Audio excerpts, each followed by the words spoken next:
home of the high level pro boxing media, the fighters channel, the trainers channel, the people's channel. What is going on? What is going on? We here in the East Coast right now in New England with lots of snow. Salute to everybody in the chat. Salute to everybody coming on. We got a great episode today. We're going to be having Brian Norman's father, Junior. He's going to be fighting on a top ranked card against undefeated Giovanni Santolin. So we're going to be getting his thoughts on, that matchup itself. And in the same time, you already know we got lots of more boxing topics to touch on. Richardson Hitchins is going to be fighting Gustavo Lemos, undefeated. We're going to break down that box strike as well, just to see what y'all think, if it's a padded record or not, and is this an official opponent? And what do y'all think? Do you think that Richardson Hitchins will continue on that IBF route to fight El Gullo del Martinillo, Subriel Matias? So, ladies and gentlemen, we have a great show today. Obviously, lots of topics as well. Samson Likovic has mentioned things upon, the Fundora and Timzu rematch. So I want to be able to get you guys that audio right away. We're gonna be having Brian Norman's dad coming in right now, so I don't really want to get into the heat, but we'll get into the heat after this interview. All right, smash the like button and subscribe to the channel. It's your boy Mills from Mill City Boxing, El Borigringo del Boxeo. What's going on, Brian Norman? What's going on, champ? Hey, what's up, bro? How you doing, man? How you doing? I'm doing well. I'm doing well. How you doing? Man, I can't complain, man. Beautiful day. Beautiful day it is, man. What's up? So, man, very excited for you guys. Big step up. Giovanni Santolin. Um, your boy is what, 27-0, and Like 20, 25, 25 and 25-0. Santolin got a little bit more wins than y'all. Speak0. upon the matchup itself. The matchup itself, I think, is good. I mean, Santion, he been looking for his shot or whatever else. This is for it's one or two. It's gonna be either for the WBO belt, the vacant title, if Chance Crawford vacate before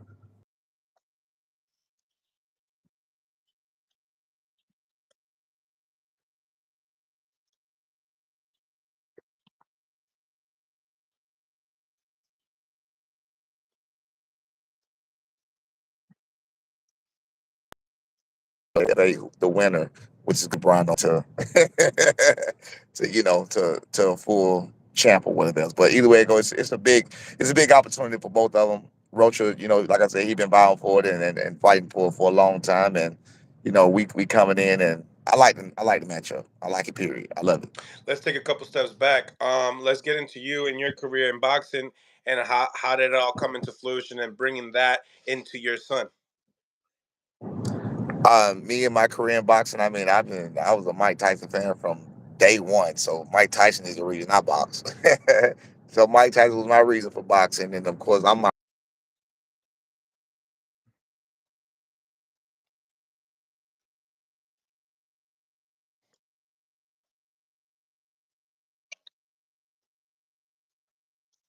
stopped at 30, 31. I think I retired first at 29.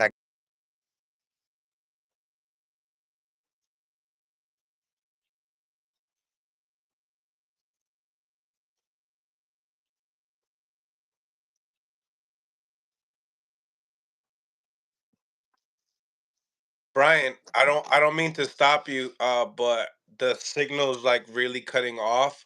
Um, no, no Sorry. biggie. I know you're So you're you're in the my road, so is there any going to be a time that you got? Yeah, you're on the road, so the internet's going to be off and on. Are you going to be landing anytime soon? Parking anytime soon? Because Hey boss, I had something just happen to my phone. I gotta click on and click right back. I'm gonna click right back on. Give me one second. I gotta end it because I can't hear you unless I put the phone all to right, my sounds ear. good. Just come out and come back in. Just, just give me 1 second. Sounds Give good. me 1 second. Smash the like button, ladies and gentlemen. Smash the like button. Subscribe to the channel. It's your boy Mills from Mill City Boxing, home of that high level pro boxing media, the fighters channel, the trainers channel, the people's channel. Brian Norman's dad got a big fight with Giovanni Santolin, and that's going to be under that Navarrete card, ladies and gentlemen. So we're going to redo that, get his thoughts, so that way you guys can hear clearly. I apologize, man. I'm back. I'm sorry. No, you're perfectly fine. Let's start this all over because people in the chat were telling me we can't hear a damn thing. So yeah. So how did you get into boxing and bring that energy to your son?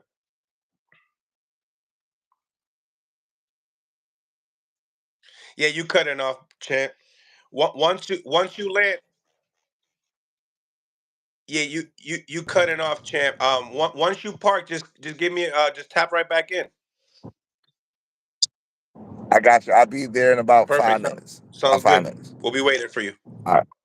Okay. Smash the like button, ladies and gentlemen. Smash the like button. Subscribe to the channel. It's your boy Mills from Mill City Boxing, home of that high level pro boxing media, the Fighters Channel, the Trainers Channel, the People's Channel. Let's get into the topics.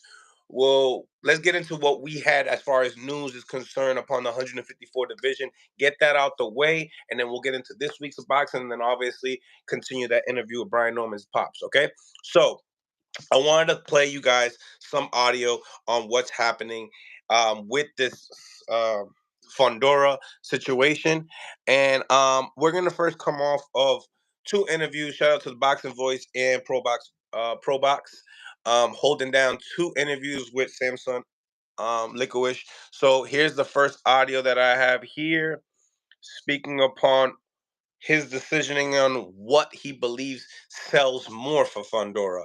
Here it is, ladies and gentlemen. This is Samson Liquid saying that he believes that the rematch with Fondora would would create more revenue. The rematch would create more revenue than fighting a Terrence Crawford or Errol Spence. Let me know what y'all think in the comments section about this, and I'm gonna play that audio right now. Here it is. As much Crawford, he will not sell as much as the rematch, and he will not sell as much as Spence. So I believe he will sell more the rematch than either fight. How about that? Mm. Samson Liquid speaking upon, he believes that a Spence and Fondora fight is more lucrative. You know what I mean? He believes that. And then he also believes that the rematch with Tim Tszyu and Fondora is more liquid. Look, I'm over here tongue timing myself. It is more lucrative than both fights. So, ladies and gentlemen, let me know what y'all think in the comments section. If you think this is real, do you think this is cap? Do you think this is a way to say, listen, I'm gonna take the easiest task first. I ain't going for the pound for pound number one, and I ain't going for the big fish either. So let me know what y'all think in the comment section because I'm really like, I'm gonna play this one more time for y'all.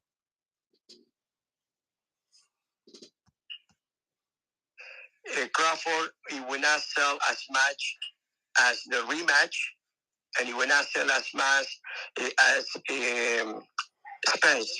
So I believe he will sell more the rematch than either fight. How about that? Sansa Liquidus, ladies and gentlemen, speaking upon the sales. Now he's going to explain to you what direction he is going to go on. Here's another audio on this one. Was an interview yesterday on ProBox. Check it out. Have been any talk of Errol Spence Jr. for the winner, which obviously now is your guy Fondora. In that moment, even I raised the hands of both of them in the ring, and then I forgot that I keep my word of the rematch. I keep my word of the rematch. I keep my word of the rematch, and I apologize. He give my word for the rematch. He give my word for the rematch. One more time, ladies and gentlemen. Gotta give it to you. Salute to ProBox TV for the interview. Have been any talk of Errol Spence Jr. for the winner, which obviously now is your guy Fondora. In that moment, even I raised the hands of both of them in the ring, and then I forgot that I keep my word of the rematch. I keep my word of the rematch. I keep my word of the rematch, and I apologize. He said he apologized. He gives his word for the rematch, but he apologized. Shout out to Bam Bam Boogie in the building, Low Nose Boxing in the building, all the members of Mill City Boxing. What's going on? What's going on? Smash that like button. Also, become a member of Mill City Boxing by just hitting that link in the comments, the comment box, and support the channel another way. So, coming in, what's your thoughts on Fondora's promoter Samson Liquich as far as his ideal? How do you believe he's gonna be moving? How do you think Fondora is gonna move? Do you think it's gonna go straight into the Terrence Crawford fight, or do you really believe in Samson Liquich or what he said? Do you think his word holds weight? I need to know what y'all think. Smash that like button so we can improve the visibility of the show, ladies and gentlemen. Man, oh man, oh man. Lots and lots of talks. Now, on another end, rumor report. Gervonta Tank Davis is looking at the date of June 22nd, possibly some changes. Now, a lot of y'all believed. Y'all listen to some of my interviews, the ones that are members and supporters of the channel. Y'all seen that we've done tons of interviews with David Benavidez' pop, speaking upon that June 15th date, knowing that he's going to be fighting on the undercard of Tank Davis. You have the same thing with Coach Cello on Edwin De Los Santos, coach, speaking upon that rematch with Ryan Valenzuela on that date. So we all knew that this card was going to happen, but now there's some changes. And let's be honest, ladies and gentlemen, when it comes down to making a big fight, location is huge. Location is huge. If you don't believe me, look at April 20th when it comes to Ryan Garcia and Devin Haney. I've bendito, those seats are not even halfway full yet. You know, smash the like button, subscribe to the channel. It's your boy Mills from Mill City Boxing, and we out here cooking for the day. All right. So, what I like about the situation, changing the date to the following week, is that hey, Subriel Matias gets to have his own date, June 15th. Nobody gonna mess with the date, and I feel like his numbers. The people gonna want to tune in on the zone. We're gonna be there. Mill City Boxing gonna be at Manati. You know, what I mean, we already reserved the Airbnb. We already got the plane tickets. So, ladies and gentlemen, that shit cost me a bunch. So if y'all can hook it up with some donations. I'm gonna get you that content, exclusive content, locker room content, the whole nine. You know what I mean? And I'm gonna get you guys some Jake Paul content leading up to that Mike Tyson fight. So I got y'all. But show the love, ladies and gentlemen. Become a member and support the channel. All right? I'm gonna go out my way to do a little bit extra for y'all. Okay? Nevertheless, getting in to more news now. If Matias has his own date, there's no excuses. Now, leading up to Liam Paro, I gotta say the kid is working hard. The kid is working really, really hard. We still waiting to get in touch with him. But, we got Brian Norman's pops right back on. Smash that like button, ladies and gentlemen. Smash the like button. And we are back. How how we looking? Salute to Claremore Rain in the building. What's going on, Claremore? How we looking, Brian? We good? We good, boss. We good. You I'm going, man? good. All right. So let's start this all over. This is Brian Norman's dad. Uh, so how do I introduce you? You was a former boxer, now coach. Talk about, what's going on, I Brian. think I did. Get it Salute. right there. Keep working hard, champ. Right. Talk about your career, man. It's about you. Oh, nah, I was telling you, I started. Mike Tyson what got me started, man. I was one of them 86, 87 babies that. Well, I'm 79, but I was one of the 86, 87 babies that saw Tyson versus Spinks, and I was hooked ever since, man. You know what I'm saying? And that's what got me started. So at the end of my career, I got vertigo and didn't know what was going on, but I got vertigo, so I retired early. And when I retired, my boys they grew up in the gym with me. So of course he wanted to box. I didn't want him to box, but I'm not gonna shortchange him of something that I dreamed of. So I allowed him to box and hey, he took off with it. He did his own thing, took a whole other set of wings. Can you talk about the style? Like, is there any like similarities? Because everybody look at Brian like, yo, he's one of them dudes that in the projects you just don't want to mess with. You know what I'm saying? It was the similarities initially was uncanny, but now the similarities kind of got diluted because he can do a lot. He can do more. He's more versatile than I was. You know what I mean? So, you know what I mean? Again, we still looking for that fight to show the world. We hoping that the one I'm almost positive will for Rocha. Not Rocha, I'm sorry, for Santillan. I'm almost positive this will be a style that he can show his versatility or whatever. But like I said, as far as styles go, his versatility is a much wider range than mine was. So it's past just the one in the projects and he'll kick your ass. It's past that. Um, you guys fought Figueroa. Your last bout, 17-2 at the time. It was a no contest. Am I right? Yes, sir. Can you speak upon that performance and what did you guys take from that performance? Your last All right. performance. Now he got a lot of criticism for that performance, but actually, when you go back and watch it, I'm not gonna criticize it at all. He was doing his thing. He was winning every moment of every round.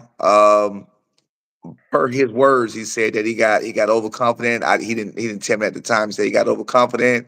He felt like he couldn't be touched by him. Like he wasn't getting hit. People say he was getting beat up or touched up. No, he wasn't. He wasn't getting beat up or touched up by Boca Chica at all. He made a reckless move. He got caught with a lead right hand, and that's all credit to Boca Chica for seeing that right hand. Because you saw him when they slowed it down. He looked at it, he watched it, he timed it. It was perfect. So that's props to Boca Chica for even doing that, seeing that, capitalizing on that. And I mean, he got caught. He got knocked off his asses. He got up. He handled it beautifully.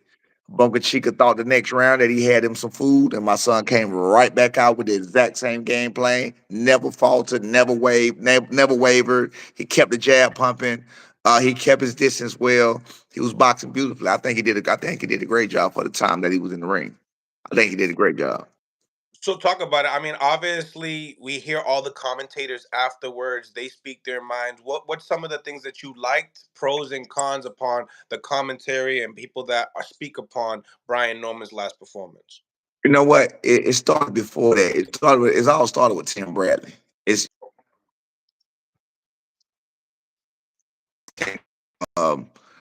persuade. They tell you what you're looking, which is bullshit. For example, it started with the Quentin Rounder fight, the fight before the Chica fight. That's where it Undefeated. started at. Hmm. That's where it started at, and that was a personal issue, if you ask me, for Tim Bradley because he knew Quentin Rounder, he knew his story and everything else, and he was just vouching for him because my son won pretty much every round of that fight. So you take a fight that he's winning every single round, you criticize every possible thing you can because the guy that you want to win is not winning. And I think that was bullshit. Even down to the point of me and my son having our personal conversations in the corner where we're speaking our language. Me and him on a whole nother wavelength. As you see, he's with me right now. Yeah, yeah, you see him. But he's with me right now. We on a whole nother wavelength when it comes to that. So we knew what Quentin was gonna do. We knew what was going on. We already like, listen, bro, you need to get it together. Because we wanted a great, again, like we want now. We wanted a great breakout performance. We wanted a knockout. We needed it clean. We needed it beautifully. You know what I'm saying? And he wasn't doing what he needed to do to make that happen. So, again, between our lingo, you got people on the outside, Timothy Bradley listening, saying, well, what is the corner telling us? Our conversation is not for him to understand. You know what I mean? My son is winning every single round. He's not getting beat up. He wasn't getting touched up. You know what I mean? So he was winning every single round. Like he doesn't get you. You can go back, even like I said, even to the Boca Chica fight. Boca Chica dropped my son and still had the result to a purpose. You wouldn't do that of your career. You on a major television network. This could be right. Why would you elbow that and risk what's going to happen after that? It doesn't make sense. He risked that because he was in the ring and he felt that. The same thing with Quentin Rounder, who was a Olympic team captain and everything else that so many of the top fighters was giving credit for. He's been in the Errol Spence fight. He supposedly broke Errol Spence's rib before the Terrence Crawford fight. He's been in there with Terrence Crawford. He's been there with all of these people camps. He was good enough for all of that. But my son goes and beat him every single round and turned him into a different fighter. Makes him not be able to fight the way he wants to fight. It takes him out of his comfort zone, turn him to a whole different person. So the commentary, because we were speaking about the commentators, the Hmm. commentary tells you what you're looking at. He tells you you're looking at this guy that doesn't know how to do this. You're looking at this guy that doesn't know how to do that. When that's bullshit, because this guy is winning every moment of every round, pretty much. You know what I'm saying? Back to even when he got dropped by Boca Chica. It's my child. It's my son. I've Hmm. never seen him drop. Never been dropped as an amateur or pro. But I know my boy. When he came back to the ring, I'm looking at him. I'm looking at his eyes. He was perfect. So instead of Tim Bradley coming back, giving him props on the way he handled the knockdown, on the way he handled getting dropped, the way he handled the adversity, the way he handled the bleeding eye and got back up like a champ and never wavered, never faltered, never abandoned the jab, never did anything wrong after that. He says, look at the corner. I'm concerned about what did the corner do. He revived this guy. He didn't fucking, excuse my language, he didn't fucking need reviving. We were laughing and candy in the corner because I knew he was just fine. It was part of the game. It's part of the thing. I'm glad it got out the way. I'm glad that's something that from this point on, now he knows how to handle. You know what I mean? That's something that he's dealt with. He's been cut in the fight now. He's been knocked down in the fight now.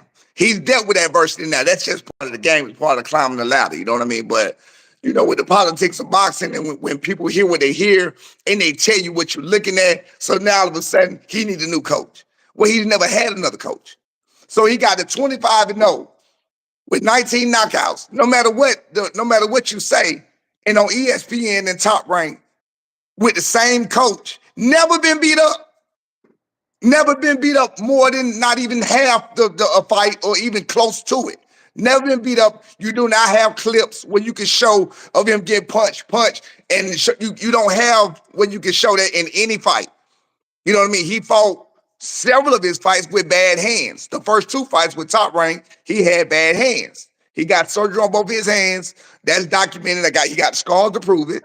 So he got surgery on both his hands or whatever else. But with the fans and the commentary and the commentators, because of what they like and what they don't like, they just want to, give the world. They want to paint a picture of what they want to see. But I actually like it right now because I love the opponent that we have, and I think he's going to be the perfect opponent to show what Brian has. I think he is. Like, let me say this about the commentary. Some of the criticism that I get and he get that say he smothers himself. You won't find there's another fight that he fought on Showtime with Flavio Rodriguez. You won't find him smothering himself. They say he's abandoning the jab. Same fight. You won't find him abandoning the jab. You find it with Perez, the fight he fought before Quentin Randall. He only had a jab. You won't find him abandoning the jab or the left hand. You'll see a very educated left hand. Next fight, Boca Chica. Now he's anxious to get his get back and to get back on track because they're giving him all this criticism from the Quentin Randall fight. So now he's getting anxious. And of course, with the styles and they fights, they were clashing. He doesn't jump in. You won't find another fight where he's jumping in, clashing head with anybody. So it's amazing that people find this fight, this part of this fight, and all of a sudden he always does this. He can't do this. He can't do that. Well, you've never seen him do it the other fights. You've never seen him do it anywhere else. This is the person that you know. I know you. I don't know. I don't know if you heard. Have you heard the sparring wars that he had with certain people? I have, yeah, but I Okay, don't. I so don't you've speak heard. upon it. But yeah, But you no, I'm not gonna speak on it either. But you've heard of these places. None of these guys, none of nobody you name will not say his name. They right. won't say his name because they know what happened. They know what transpired. They won't call him a bum. They won't call him back to camp. Nobody will. That's for a reason.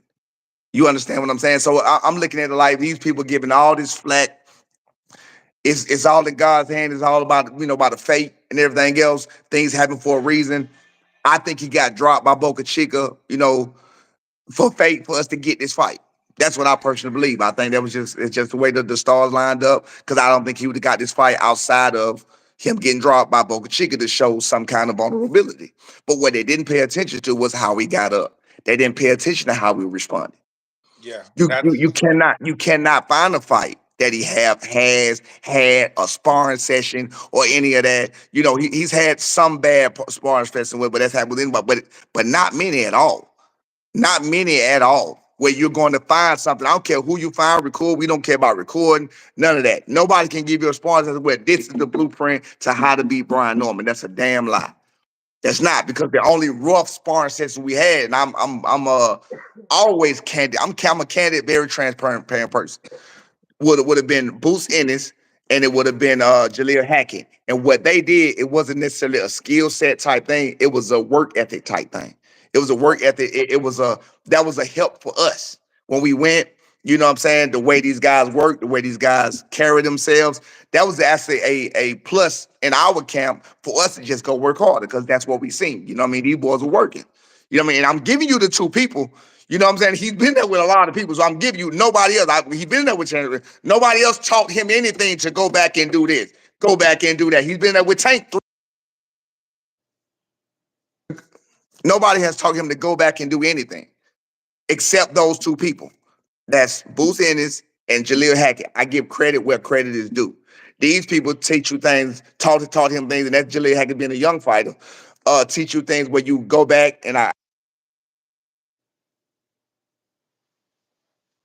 I'm sorry, you go back and you respect that and you just learn from that. You grow from that. Other than that, outside of that, he's pretty much unblemished. I He's pretty like much unblemished. Yeah, James. he's unblemished. James Lee, thank you for the dollar. Appreciate the donation. So let's get back to the matchup, and then let's get into the politics. Uh, let's talk about Giovanni Santalin. Let's start all over what you were saying in the car. Let's rerun it. What you think about the matchup? I think it's a great matchup. I love it. I love the matchup. I love his last win with Rocha. I think his last win is gonna help us out. You know what I'm saying? Because he did it in such a dominating fashion. So if my son can come pick it back off that and beat Santillan, I think his name's pronounced Santillan. I think the Santiago. L's are silent. Yeah. So anyway, Santalin, actually. is it that's how it's pronounced? Santalin. Yeah. Santalin. I know you Spanish, so you would know. That was being funny. Okay, so Santalin. Okay, so he's fighting Santalin, and I mean, again, you know, people giving Santalin these props for beating Rocha, Rocha beating Blair Cobbs, and you know, giving these dominant performances. I think that's going to be a great victory for my son. Again, I think they're negating the fact that there is no blueprint to how to beat him. There's a blueprint to how to drop him one time, how to catch him with a shot, not drop him, but catch him with a shot to throw him off his axis one time. But how do you? They say it makes him chinny when he got up. He wasn't shaking his legs. He didn't. Come on. Also, look at how perfect the shot was. It's okay. Yeah, yeah. I mean, it was a perfect shot. It was a perfect shot, right on the button, right on the money. He wasn't dazed. He got up. When you saw what he did, if you see the replay, he got up. He was taking his time because he was taught to breathe, relax. I tell him to take every as a coach, because I'm the bad coach. That's what they say. As a coach, I taught him every time, as soon as you get dropped, as soon as you face any type of adversity like that, don't pull up Zab Judah. Don't try to jump up and act like you're not hurt. Don't do that. Take your time, relax, chill out. You want to bring the tempo down. You want to bring it down. You want to bring everything down to relax and state. That's how you bring. That's how you bring your blood pressure down. You want to Mhm. relax, chill out, realize what's going on. We're gonna leave the ego out of it. It happened. If you jump up, you're gonna make it worse. So that I was so proud. That's why I was able to laugh and be so candid. And I was so proud, not of him getting dropped. I was so proud of the way he responded to it. I was so proud. He handled it. I saw him when he closed it. I knew what he was doing. When he put his hand out, his eyes was closed and he was chilling like that. I knew what he was doing. I tell him about this before every single fight because you know I was a fighter. I've been there before. I know what happens in that crowd. Man, that crowd, when the crowd goes to roaring and cheering and oh man, it makes it multiplies everything that's going on around you in your head. So it's like a whole nother wrecking ball in your head. So you got to take the time for yourself, try to block everything out, relax, breathe, and try to get it back together because every second counts. That's why you get the 8 seconds. Every second counts. You know what I mean? Thank God. You know, I didn't see him days. He wasn't wobbling. He was fine. But it was right at the end of the bell. When he came back to the corner, he walked to the corner fine. We walk funny anyway. So if y'all want to say something about the way he fought, that's just how we walk. So anyway, we walk funny when you can catch a video of me walking down the street, you gonna think I'm about to fall over. But anyway. Nah, I know. I walk like my dad too. So Exactly. He walks like his dad. So, like, you know, if you want to say something about the way he walked, that's just how he walked, you know. But like again, people look for things to criticize and ways to criticize, and they want to give tendencies because of one thing they've seen. And it's the crazy thing, it's not casuals that's doing it. It's the people that love to call people casuals. When you excuse my language, can I cuss on here? yeah. You're a fucking casual if you can look at one shot and you think that makes a fighter a fighter. You seen the great Terrence Crawford get hurt by Mean Machine and got up and knock him out. You know what I mean? You seen the great Floyd Mayweather get rocked twice by Shane Mosley and got up and whooped his ass the rest of the fight. You see these things happen. You see the great Muhammad Ali get clipped by, Joe Frazier and come back and beat him in two other fights. This happens. It doesn't matter about who. These are grown men. These are grown men with testosterone born as men. Things happen. It's Mhm. not about how they happen. It's about what you do. It's about how you respond. You cannot stop things from happening. Sometimes the universe lines up that way. Yeah. You're moving this way, they're moving that way, and boom, it's a collide. And sometimes things happen. That's fine. I'm not worried about how they happen. All we can do is prepare for what happens and how we deal with what happens. That's it. He trains like an animal. He trains like a monster. You've never seen him tired. So you can't say take him into deep water and drown him. They talk about that that's another fight they talked about from the Courier fight, his very first fight with Top Rank. If you go back and watch that, where he went out and he blew his load the first round. He Yeah. blew his load, and guess what he did? Jumped right back on it and kept working. So if he blew his load, that means he had sense enough or something. He's smart enough to realize how to breathe, how to take it back down, and fight the rest of the fight and win the whole fight unanimously. He Mhm. wasn't beat up. You know what I'm saying? He wasn't beat up. You don't find places where he is beat up by anybody. He doesn't have a chin. Bullshit. But again, man, again, these are the non-casuals, quote unquote, Quote saying unquote. that. So all of these non-casuals telling you he don't have a chin and telling you this and that. You and my sir are casual. But go ahead. Um, Coming into this fight, I mean, Brian's 23. I believe he's 32. There's a 9 year gap. He's a southpaw. He's what, 32 and 0. Your son is 30. I mean, 25 and 0. So why now Santolin? So what happened was, again, I think it's a universe. What happened was, I think it was all set up. I think it was all set up by the universe. I really feel that way. I believe in that. You know what I'm saying? I know you had it in your life, and a lot of people think the universe just line things up. Sure. Um, I think it was the Boca Chica right hand, like I told you, that caused it. We had the Boca Chica rematch for Xander Zayas undercard on June the 8th. I think it was supposed to be. So he was supposed to be on the Xander Zayas undercard on June the 8th.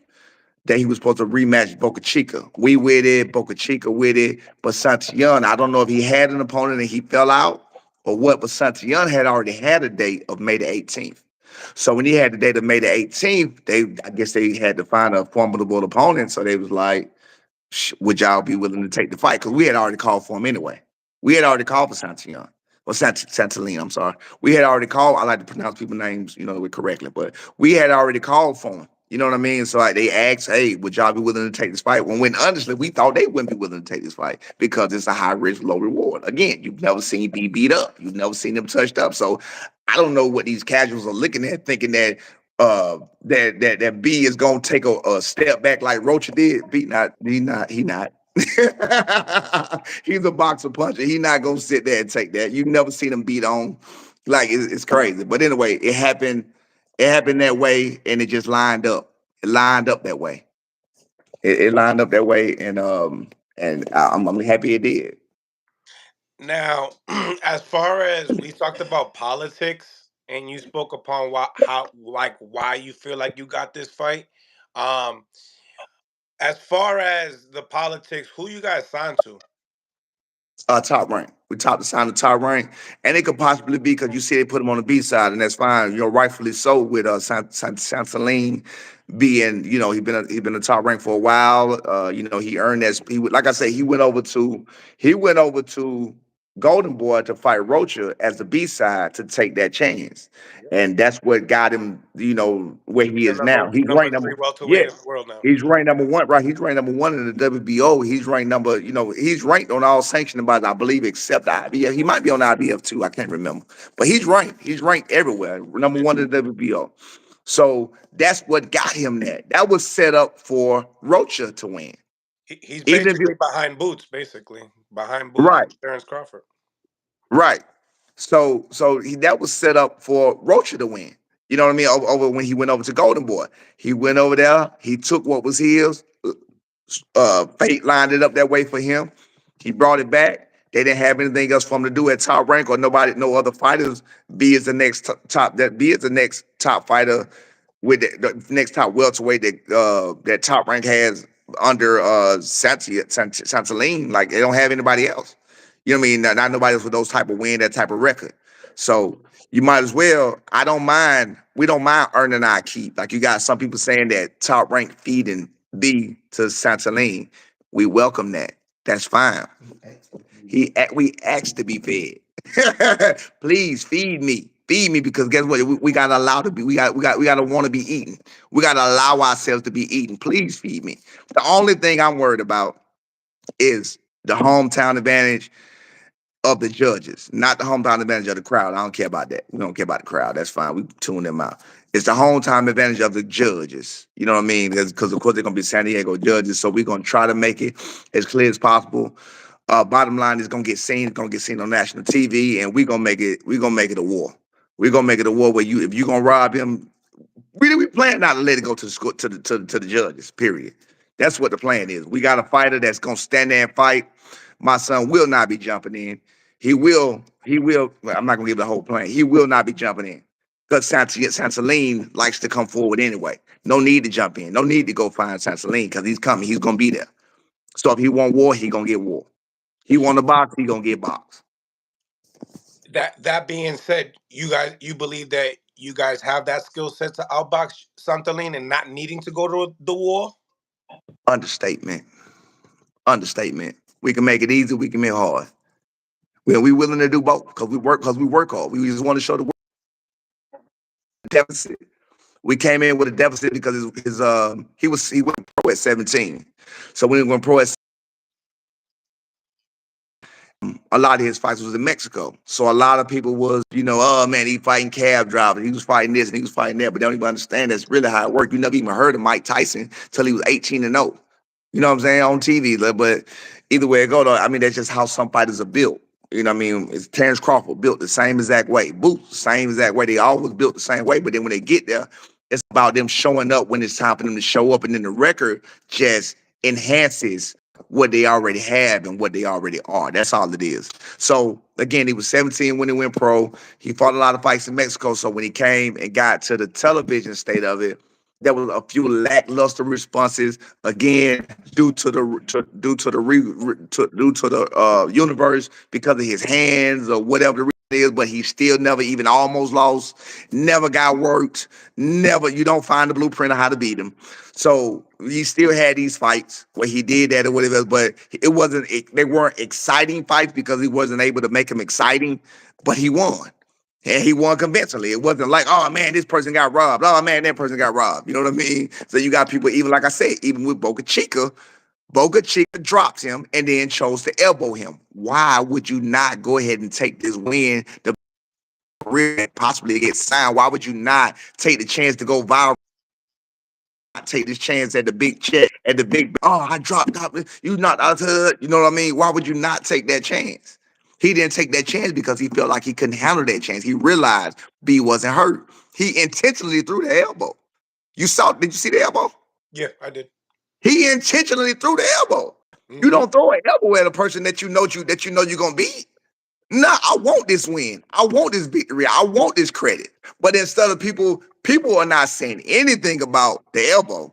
No, They I all noticed about, that. yeah, they not saying nothing about the elbow he intentionally threw to get out the fight. It's They're that talking B about side. how we, It's that B huh? side work. It's that B side work. Yeah, but they talking about B and how he's dodging him to fight Santaline, which is a much tougher fight, a much right. We can double back and get him if we even decide like that one punch was all he did. But you got people saying that he's ducking Boca Chica when Boca Chica ducked him by elbowing. Y'all passed He that. ducked him from, Yeah, y'all passed that for sure. yeah. Is this fight for the WBO title or is it eliminator? It's either or. It depends on Terrence Crawford. It's still in the air. Yeah, because It's, he's decided to possibly move up to 54, so it's which still is in, huge.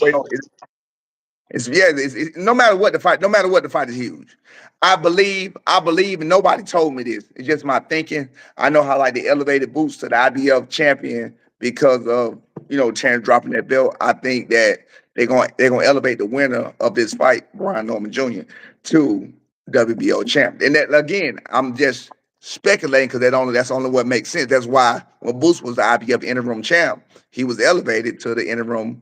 I'm sorry, IBF. Yeah, when he was the interim champ, he was elevated to full champ when the belt was taken. Hmm. Right. So I'm thinking they're You gonna do the speaking about exact same thing, Crawford? sir. You speaking about Crawford? Right. We Yeah, wait yeah. on He Crawford. got elevated to the super. Yeah, yeah. Right. So we just waiting to see what Crawford gonna do. So I mean, hey, look, rightfully so, man. Crawford the man. Whatever the rumors, Crawford the man. So I take my hats off to he a legend at this point. He 36, finna be 37 years old, possibly. Hats off to him. I think he should be able to do what he want to do at this point in his career. He's been doing it for a long time. I think a fight with Boots would serve both of them kind of unfair because they're at a different generation. You talk about 10 whole years. 10 years was my whole boxing career. 10 years is that. That was 30. I had 30 fights in 10 years. I mean, 10 years is a long time. And that's the difference. That's the difference in age that they have. I mean, Crawford's boxing career is over. So to be honest with you, to the real fans, I think if anything, if he beat Crawford, you're gonna hear a bunch of oh man, he was old, he was this, he was that. So it doesn't really do anything for Boots. Of course, it does do something for Boots because you beat the great Chance Crawford. Period. Like somebody's gonna beat Floyd Mayweather at 46 years old, and it's still gonna do something for him. You know what I mean? But as a whole, as a legend, as in reality, I don't think Boots needs that fight. I think Boots is good on his own. I think he can make his own legacy without Terrence Crawford. And I think Terrence Crawford, well, we don't ain't no think Terrence Crawford has his own legacy without fighting Boots at this point. I didn't feel that way before, but I feel that way now. You know what I mean? I don't think either one of them need to fight. I don't think they need to fight for each other. Now the main thing people gonna tell me is Mills. They're gonna probably text it real soon in the comments. All right, like what if you do, right? I have to say if, but when, I know Yes, you're sir. gonna say when Yes, you sir. get that title, Yes, sir. do you wanna build your son probably in Atlanta, go straight to the Boots fight? How we maneuvering? Well, of course, Maneuver signed. I mean, not Maneuver. Boots is signed to a whole different situation. They got, he in a whole He's kind of a like a free agent right now. right. He is. He is. When it comes to the Boots situation, I'm not gonna speak on Boots and my son right now. I mean, that's business. I'm cool with his dad. I mean, his dad is the most I love solid. both. Yeah, yeah. I love Boza too. He's the most solid person, coach I probably ever met. But So are and we he helped. smelling friends in boxing here? Is that what we're smelling here? No, not friends. No. It's not like that. Business is business. Nah, he just cool. I really like him as a person. I'm not. No, hell no. That ain't what we're doing. I'm gonna get to that. Let's Yeah, get no, to the get that. bag though. Let's get to the bag Yeah, let's get first. to the back. Yeah. No, I got to get that out of the way to show my respect I have for Bozy as a coach, as a father, as what he do with his fighters. Bozy helps us out a For lot. yourselves, you guys should respect yourselves by Man, building yourselves as a champion. all of that. So we go when I need to work and I need to get ready to fight. We were going up there till everybody else, and we ended up going to Dallas. But I called Bozy first. He was the first person I called before this was even announced. They wanted to fight. Like, man, you ain't gonna believe this. She was like, "Well," I said, "Shit, we got to fight."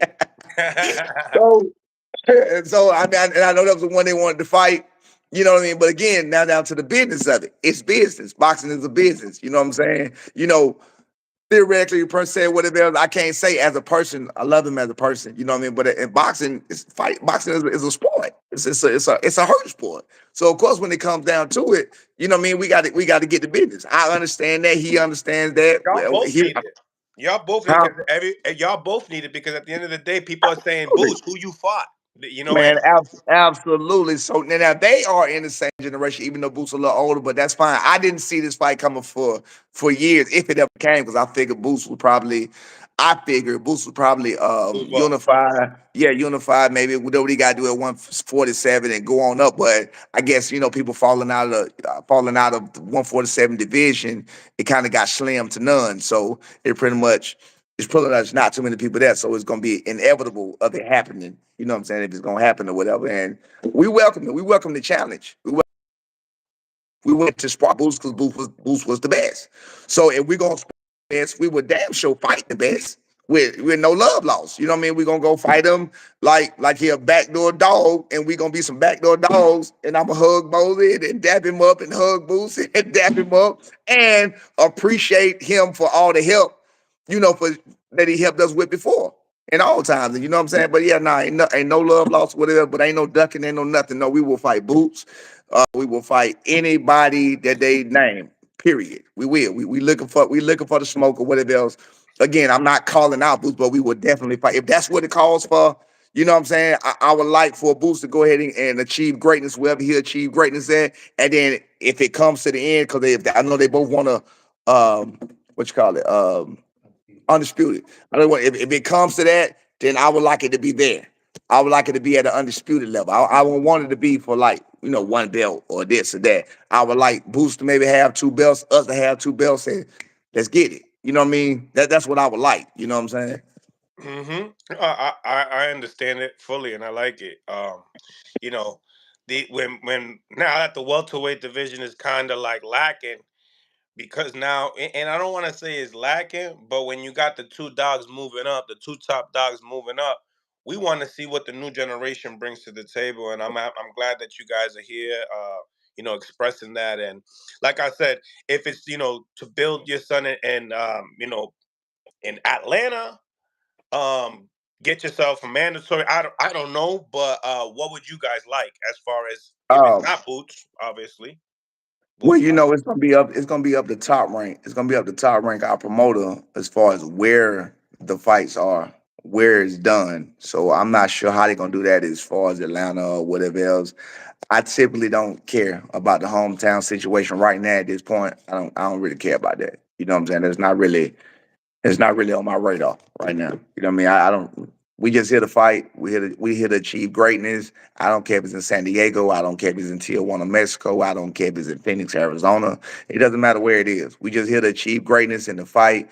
We would love to fight names like such as I thought about this. I did think about this. I don't look past people. I thought about like Josh Taylor. I think Josh Taylor wanted to move up to 147.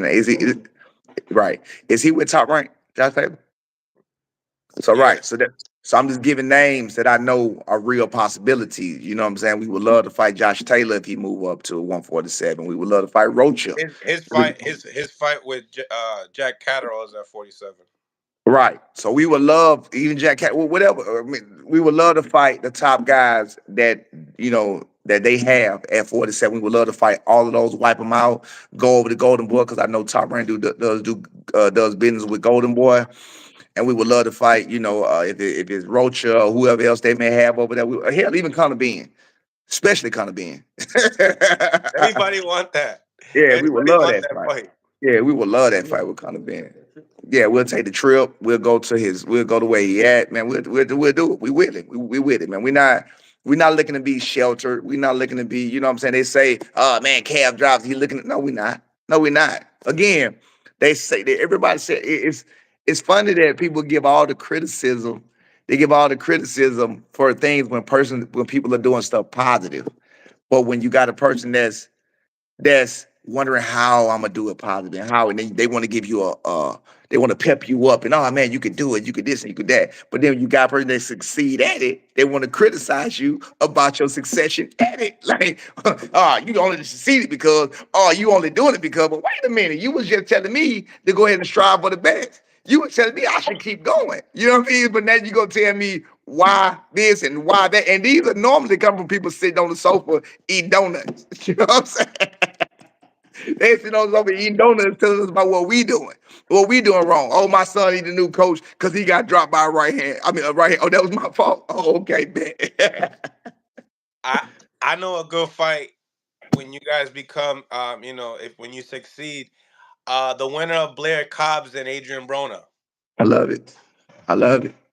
Big I fight. love it. I And they, love it. yeah, man. I Because I love don't it. see that they for some weird reason these big fights that are like entertaining, they tend to get a title shot for some reason. But what we want to do though, if possible, if it makes sense to top rank, is when we get this victory, we would love to double back to Boca Chica just to go and just show them to silence everybody else up and go and take care of that little unfinished business. So they think their right hand was the Mm. we would love, yeah, we would love to double back and take care of that business, that little unfinished business or whatever else. You know what I'm saying? And if not, though, it's not. It won't be necessary. It's not like I'm not looking at it that way because, again, people gonna always find something to say. You got Floyd, that's arguably the best boxer. That's arguably the best boxer, to ever grace the planet in so many different ways, and they find ways to say he runs like, and you got people that really look at like, and how is he running again? He's standing there and beat people up and move when it's time to move. Like you have to hit people, but again, I've understood and come to the understanding that you can't pacify everybody. You can't please everybody. You know what I mean? No, you definitely Yeah, can. you can't please everybody. Um, First and foremost, last one. What type of fight you think we're going to be getting with your son and Brian Norman Jr. versus Giovanni Santalin? What type of fight you think we're going to be able to see? I think it's gonna be a war. I think it's gonna be a war. I think it's gonna be a masterful boxing war Mm. because we're going to go to war when it's time to go to war. Just the silence all the questions. It won't be no running. Just to silence all the question, and we're gonna box when it's time to box. But it's gonna be a war. Do y'all Nobody, steal the show? nobody watching my son fight, watching Santaline fight. It's clear neither one of them are punks. It's None. that clear. So you're Right. not gonna see my son run. I You're don't not see gonna it see going the distance. you're not right. So it's gonna something gonna shake regardless. You know what I mean? So it's gonna be a war. It's gonna be a breakout performance, for my son. Sansalina already had his with Rocha, but now we gonna make our own for this. And I believe that's how the stars and the cards lined it up for it to be this way. And I think he's the perfect opponent. He gets hit an awful lot. You can find clips of him getting hit more than my son, which is amazing that people are saying, "Oh man, he was getting beat up." No, he wasn't. Please, somebody in the chat says talking all this trash. Go find the fight where he was getting beat up. Mm. Post it right here so I can see the fight where he was getting beat up. And don't say Boca Chica because he hit him with one punch. You Talk know to what me. I mean? Talk to me. I want to know the fight where he was getting beat up by somebody. No, he changed Quentin Randall whole fight game. He changed the man who goes to the Olympics with overseas, was the captain of the Olympic team. He changed his whole fight style because of my son. Didn't even come out with the same style. Just try to survive. My son did what he could. He didn't. He really wanted that work. He had bad blood with Quentin at that time. He really wanted that work.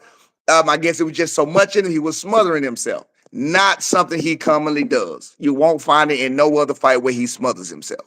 You know what I mean? And the crazy part even about that is this comes from people that know me personally, that see my son and they see him working, they seen the work he do in the gym, and I still get the same criticism from a Tim Bradley, like they're piggybacking off of Tim Bradley, and I'm like, but you know better than that. You know he don't do that. You watch him, you see him, you see these top guys that come in and he get pieced up by. You know what I'm saying? You see when Charles Cook will come in or whatever other Charles. I mean, you see these people come in and they get worked by him. You know what I mean? You see these people. You watching these top guys come through, ask for him because he's there, and move on about their business and never come back. While we're saying, hey, we like that work. Let us get that work again. None of them have come back. None have come back. The only reason Tank came back was that one day that he came back on accident that he asked Mustafa for to spar somebody, and Mustafa knew that Brown was the best in the city. He didn't know who he was sparring. So that's when he sparred him that second time. What happened. He got so much flack about it. Skipped the day, said he was drunk, whatever. Skipped the day, come back Wednesday, happened worse, disappeared into the sunset, never came back. None of them come back. None of them have come back. Nobody come back for the work. We go to the work. When Boots showed him that level of work, we went back. When Jaleel showed him that level of work, we went back. That's what champions do. We go to the fire. We go to it. We not running from it. It's amazing that these popcorn eating donut, you know what I'm saying, eating motherfuckers got all this shit to say. When we the ones that actually out here putting in the footwork, we on planes, we gone, We we go. coming. Ain't nobody paying for us to go. We going. We ain't asking you to bring us to your camp. We coming to your camp. We ain't ask you to come to our city. We coming to your city. You know Mm, what I mean? We want to see. We genuinely want to be the best. If we're not the best now, we're working to get to be the best. And the way you do that is to beat the best, work with the best. Iron sharpens iron, and that's what we're looking for. fact. All these other fake ass shit that people talking. Oh, yeah, he just this. He talk a lot. Man, shut the fuck up. Go eat your donuts. Go eat your donuts. Go eat your biscuits and gravy, and do what you do, and just keep watching. Watch the fighters on TV. That's your favorite fighters on TV, and pray and hope that they can dethrone the man. Hope they can knock him out for you because you can't do it. Hope Mm, they can do what you can't do. mm. So coming into this fight with Giovanni Santolin, what do you think he does good, and does he do anything better than you guys? He doesn't do anything better than us. Boom. He doesn't do anything better than us. I think with Rocha, I watched the Rocha fight. I think with Rocha, Rocha was weak. Rocha, now, I'm not saying weak from weight or nothing like that. I think he was just a weak fighter. I think he just, it could have been that day. I don't know what he had going on. But he was weak. He was weak. There was no resistance. From the very beginning, you go watch that fight from the very beginning, grabbing and holding. We don't hold. We don't grab. I love that about Santalene. He don't grab. He don't hold. I love that. So we ain't got. It's gonna be easy to find it, which is why I say I think it's gonna be a war. He doesn't grab. He doesn't hold. If you see somebody grabbing and holding, you know it's a problem. If Big you facts. see somebody grab, if you see somebody grabbing and holding, that means the fight too high. We don't grab. We don't hold. We What my son has tend to do because people hold him so much in sparring and in fights is he will offer up. He'll embrace it, and sometimes it's like a natural thing. Like he'll be beating them up and offer up his hand, like, okay, here you go, grab it. You know what I'm saying? I don't know. If a break for him or whatever that is, but that's about it. So his left hand might go up in him, and they grab it, and like I said, it's almost a break for them. But we trying to get out of that. Well, we get nothing but war. nice. I 40 love was it. it 46 minutes. 46 minutes of war. I love it.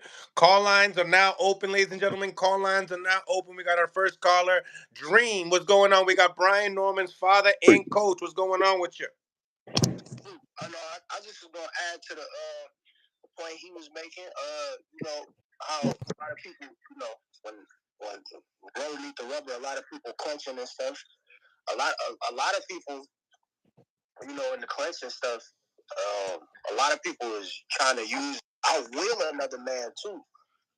Trying to dictate the fight, push him one way, so he can't establish himself, and it's a lot of stuff like that. So it's a whole bunch of factors that You come. have any questions for Brian Norman's pops?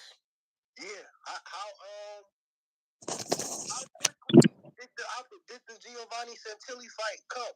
Because I know it was made pretty quick. It was rumored that that it was gonna be a fight, and then it got made, pretty much right after the rumor was came out. So You said, how do we get the fight?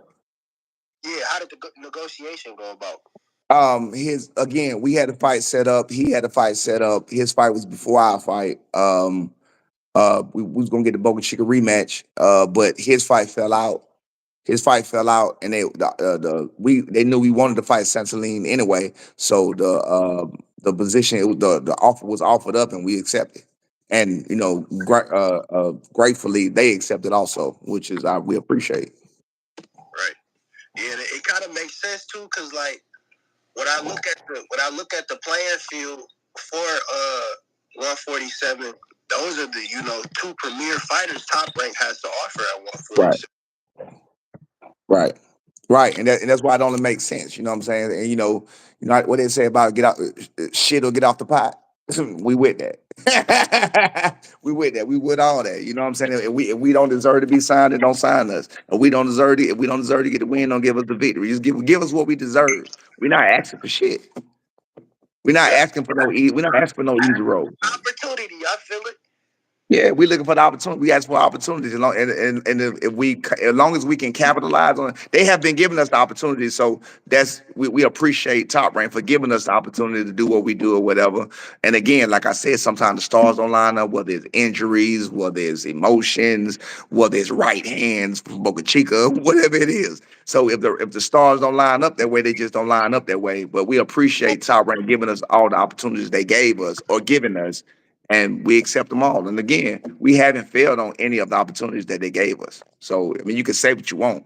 We haven't failed. That's why there's still an O behind 25. That's why he's still 25-0. Mm. Any more questions, Dream? I got a couple coming to me, man. Yeah, go. Let's go. Drop them. So how, I guess with this fight, obviously Giovanni, he's Crawford mandatory for the WBO, and I think he's pretty ranked high in 2 other different sanctions. So beating Giovanni, where do you see this fight putting your son? Man, he gonna be at the top. He gonna be at the top, but Crawford gone. Crawford done. Crawford ain't doing nothing at 147 no more. Don't make sense. Right. Yeah, Crawford done. Crawford just holding on. I mean, I think Crawford holding on to the belts for negotiation reasons because he don't really have nobody behind him. Maybe to force something. I think he holding on to those belts for business reasons. I don't think he holding on to them for no other reason. Yeah, I think whenever Crawford, I guess, officially move up, those belts is gonna be vacated. I see Stanionis getting elevated, and I see Barrios probably getting elevated. My guy Rel, Boxing Rel from Philadelphia is in the building. We got Brian Norman's pops here, bro. What up? Oh, what up, boss? Good, Mr. Norman. Oh, that's my boy. I know who that is. What's up, boy? All right. The one and only Rel. Yeah. So we talking about the Giovanni Santalin fight. What you think about it, Rel? Let's talk about it. Why you ain't bring Brian down this game, bro? Huh? Went to LA. What was that, bro? Why you ain't bring Brian down this game? Oh, we tried. I called Bozy. I called Bozy about this, and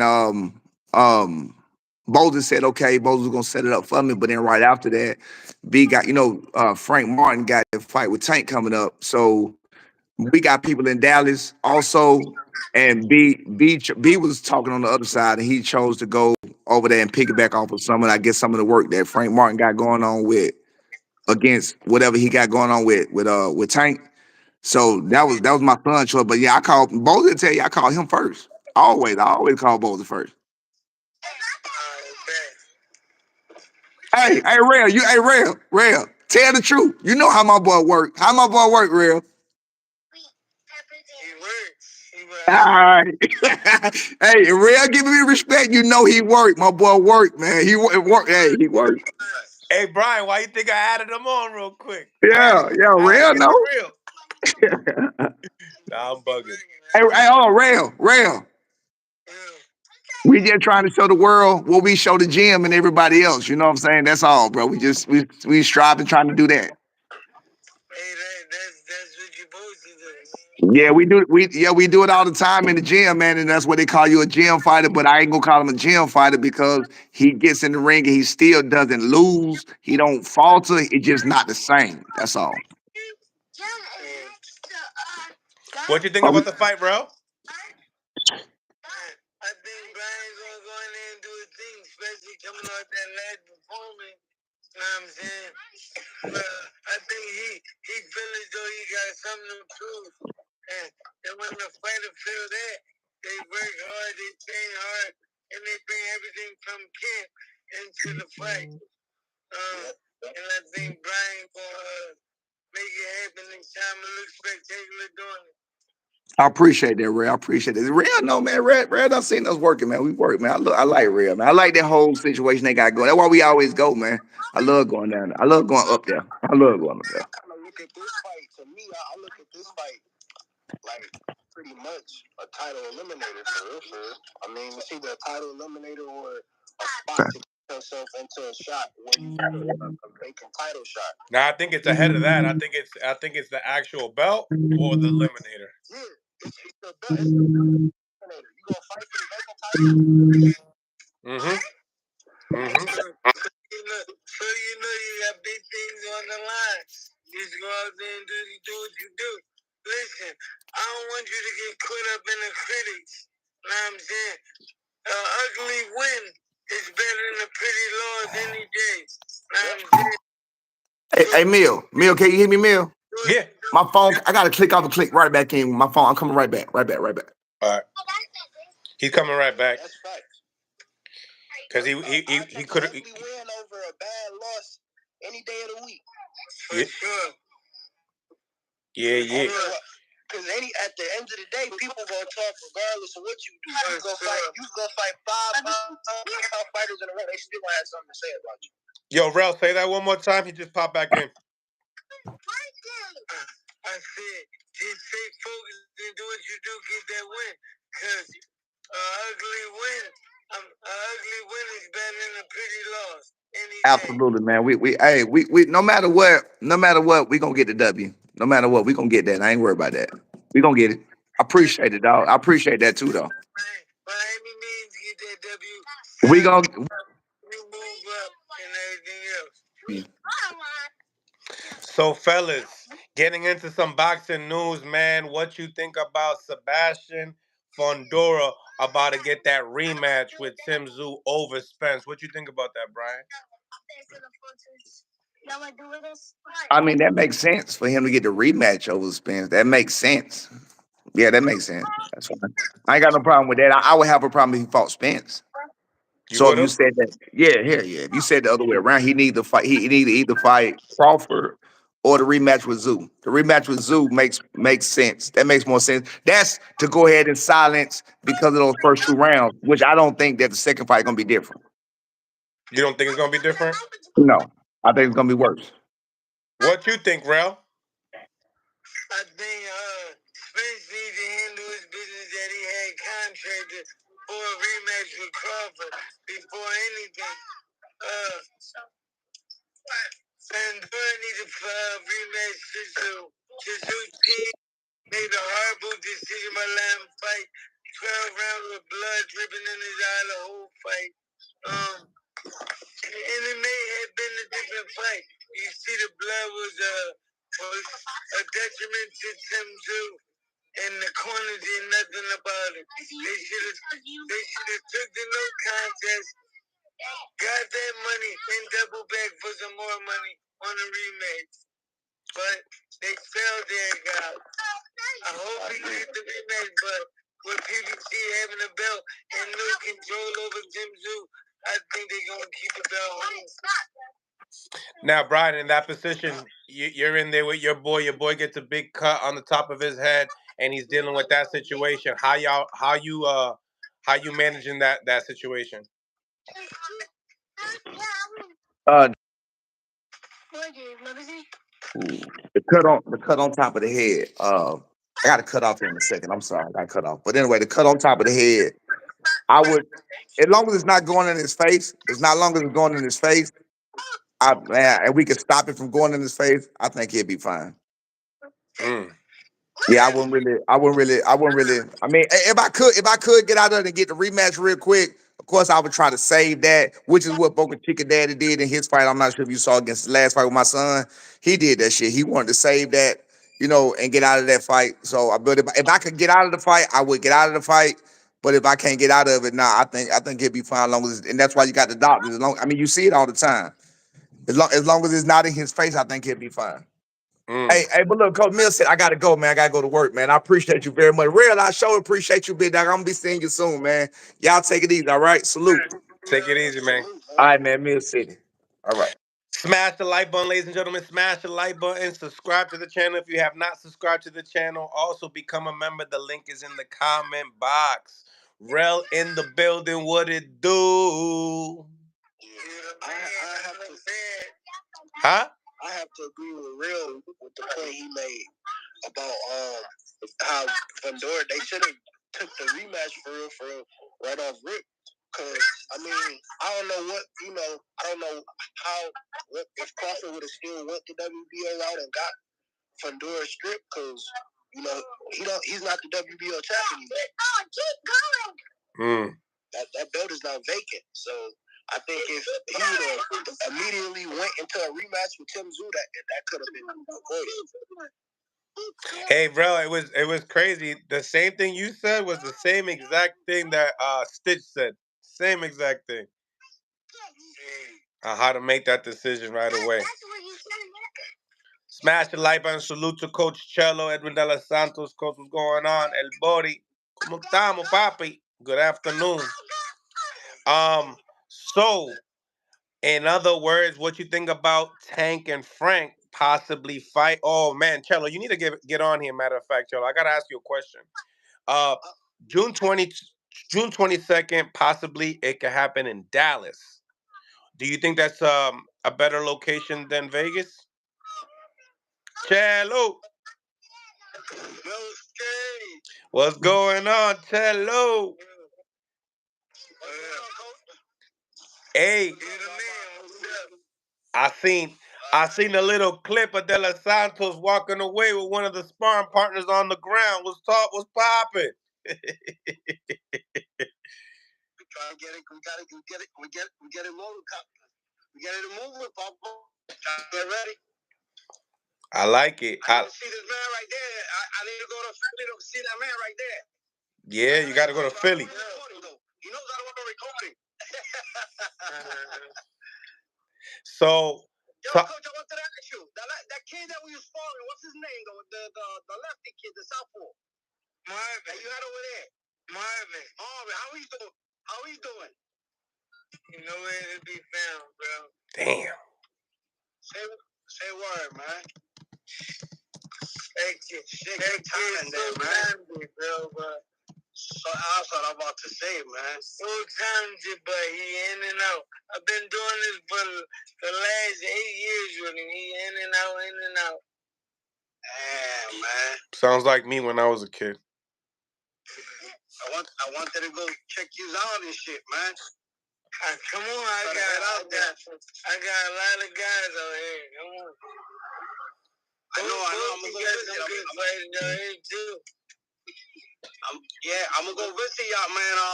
I'm gonna get your number. Mills, you got his number? I got Rail's number. Yeah, I got his number. I'm gonna hit Rose. Now you got it. Cool. That's what's up. Cello, any news on them switching the date for June 22nd? Yeah, man. I heard they moving it, man, to the 22nd. They hit you up personally, or you just hearing things? They hit me up, but it's not certain yet, so we waiting on it. So, but it was mentioned though. Is it more about the location itself than anything else? Yeah, the location and being that Matia fight that same date. Yeah, that's the big. You really thought that, Cello? Honestly, do you think that they would move it just because of Matias? That's impressive if that's the case. They wouldn't move it because of that, but I guess who the guy who's moving all the cards, you know what I'm saying? That's chose the date. It makes sense though, because they trying to stack the entire month of June. They got June 1st, and then they trying to have get Matias viewership. Yep. They trying to get Matias name his buzz up. So they gonna have it a weekend by himself. And what does Prime don't care about that? We know. We know what he care about. He care about Edwin De Los Santos. That's his fighter. Dog. I can't wait to see that. Nah, I'm saying Prime don't care about Matias's numbers. Oh no, they shouldn't. But I'm talking about. Unless there's like these cards, like they trying to stack these cards. They trying to stack them, and they trying to have it to where like it's not a lot of cards colliding into each other. For what I've seen, based off this year. I think Prime care about the viewership. They have to care about it. Being on a new network, I'm saying trying to get everything going, they have to care about the viewership. If they flop on one of their big dogs, that look bad. No, Then saluto Subria Matias because Zion. Hey, Mill City, the real question is going to be answered when Tim Tszyu and Fedora pay-per-view numbers come out. That'll answer a lot of your questions. You're right about that. I was about to say that. We're waiting on that too. I'm not going to squeeze it. How do you guys feel about those numbers? I think they're going to be decent. It was 70. It was like $75 for that card. It was worth the $75. Yeah, it was good. After the fact, yeah. But my boy was streaming it. He told me the stream came out so nice. I was like, damn. I'm just keeping it funky. You know what I'm saying? Like, they saying that stream came out really nice. I was like, damn. Like, it didn't stop not even once, Mills. I was like, really? What? Yeah. Look at Rel. It did it.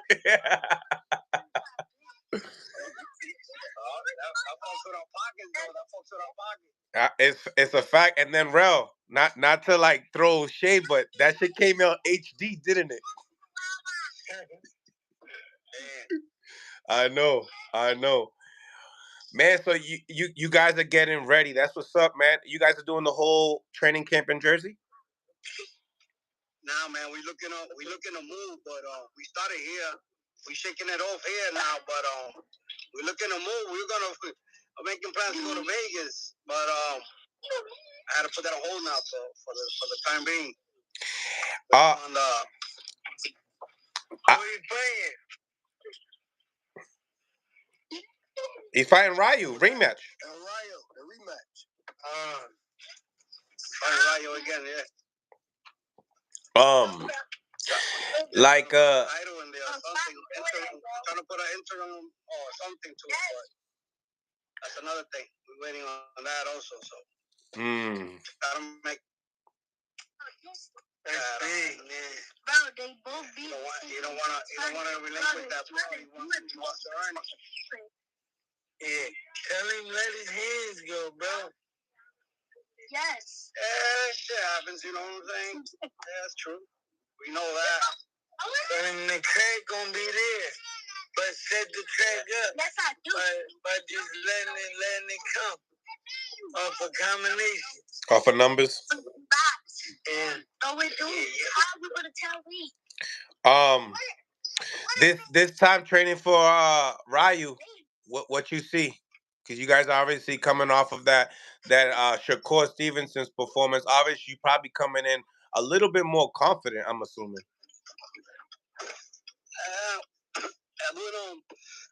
We worked on a couple of new things and stuff like that. We're doing some stuff to get prepared for everything. I know Ryu's gonna come. He got something to prove, like he did with Colbert. So be ready for whatever style he brings. Whatever he brings, we're gonna start adjusting. How you gonna tell me? If he starts quick, if he starts slow, or whatever he try to do, come at us. We're gonna have something kind of that. So. You think we'll get more of a chess match and a slower pace due to the fact of how the first one came about? Yes, we are. Because Ryu's instantly saying he wants to be way more patient this time. He ain't gonna have that choice. Huépate. La presión. Todo el día. Hey, look, Baylor Santos' hands are still noticeably faster than El Rayo's hands. So this is gonna be a problem, regardless of what El Rayo want to do.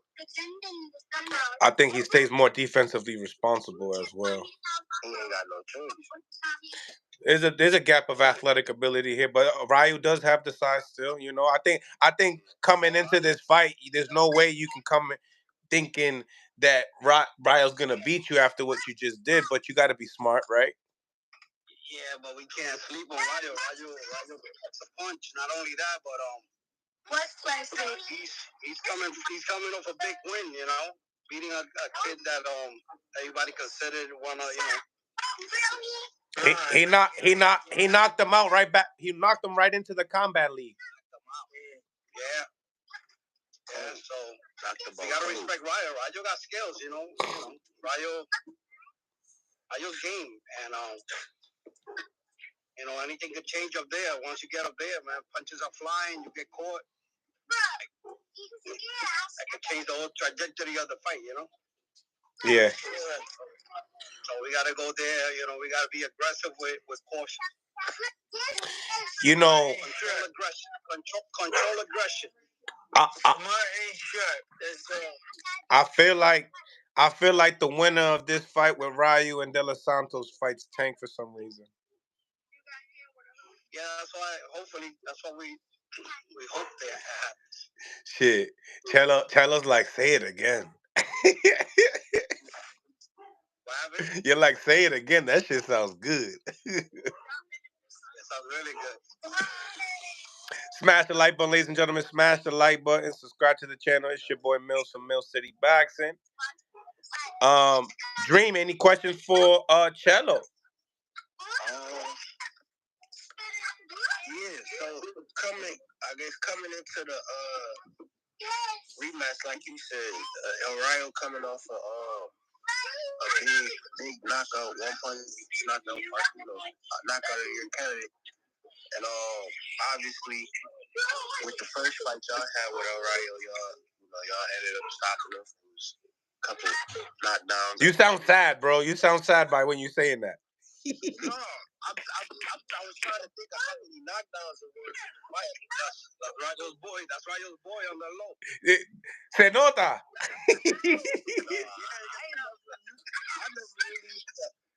I ain't gonna lie, he was styling on Chris Colbert in that last fight. That was really. There you go. Let it go. Let it go, kid. Let it go. No, I was saying, I think Chris Colbert too small for that weight class. He trying to shake himself up with his time. Too small, bro. Too small. Hector Garcia was. Come on, man. I ain't gonna act like Chris Colbert is a world beater. Hector Garcia was touching Chris Colbert. Big fact. Touching him. That was more than touching.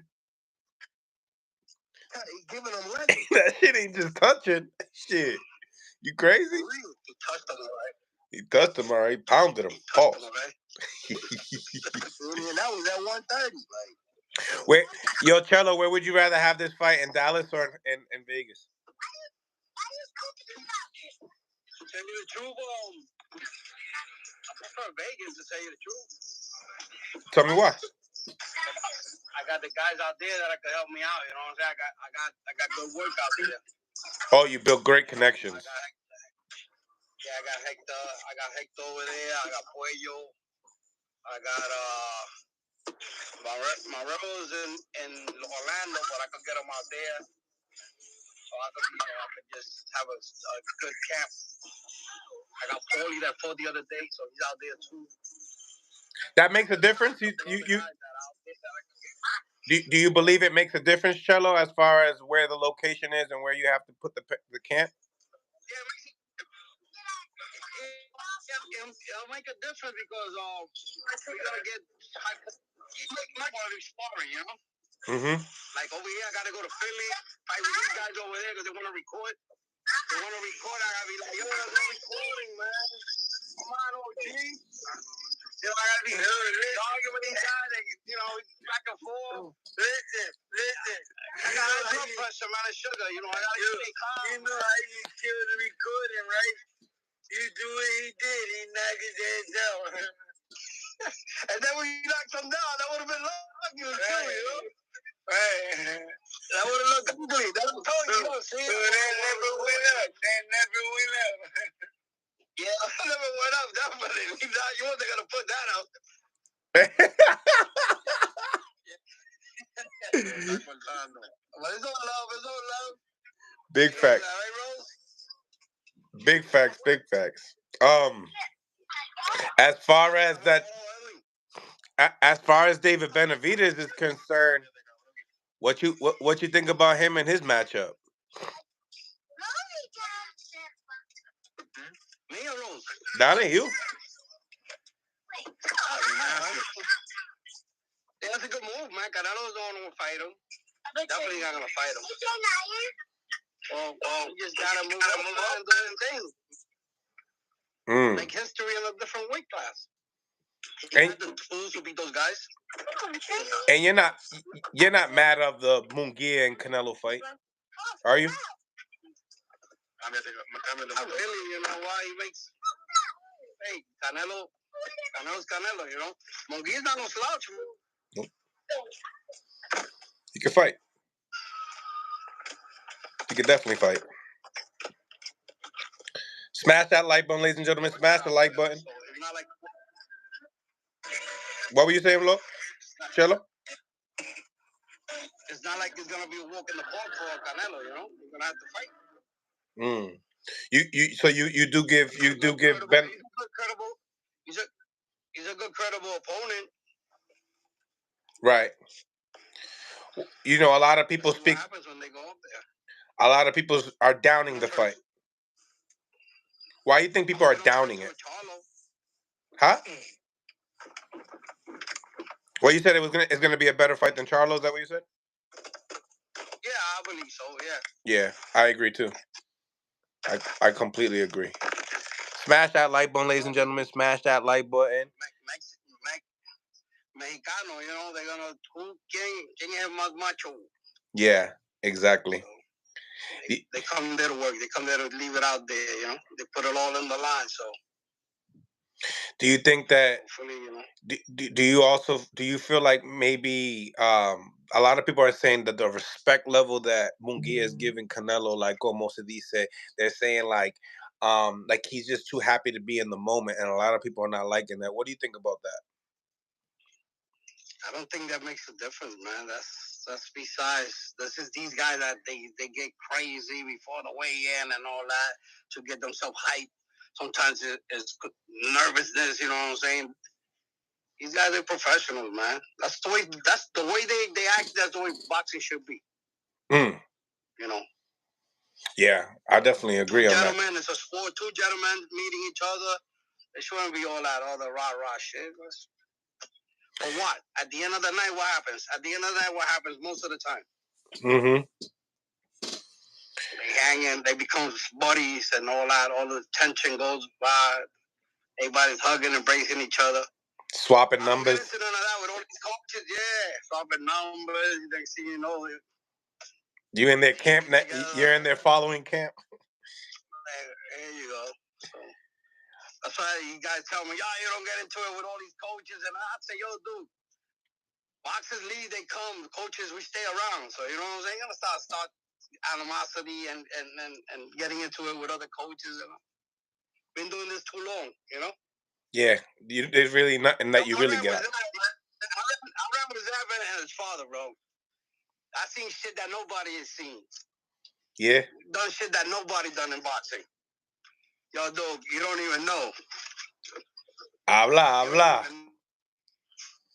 Well, I remember we spoken a little bit about it on our prior. I told Zap about it too. I was like, yo, Cello gives you guys mad love. You know what I mean? He started with y'all. Salute to Claymore Rain. You already know, brother. We got Cello in the live. Salute, Cello. How you doing, brother? What's going on, my bro? I'm doing good, man. I'm doing good, man. Salute Mill City. Salute to the chat. You already know what the shout out is. If you're a freeloader, we don't respect you. Diablo. The content is fire. If you don't hit the like button, karma gonna deal with you. If you're a hater, that's what you do. But if you got love and you got any kind of respect for this fire content that Mill brings you guys on a daily basis, the least you could do is hit the like button, and by any means, don't feel scared to light up the chat and put some color in it too.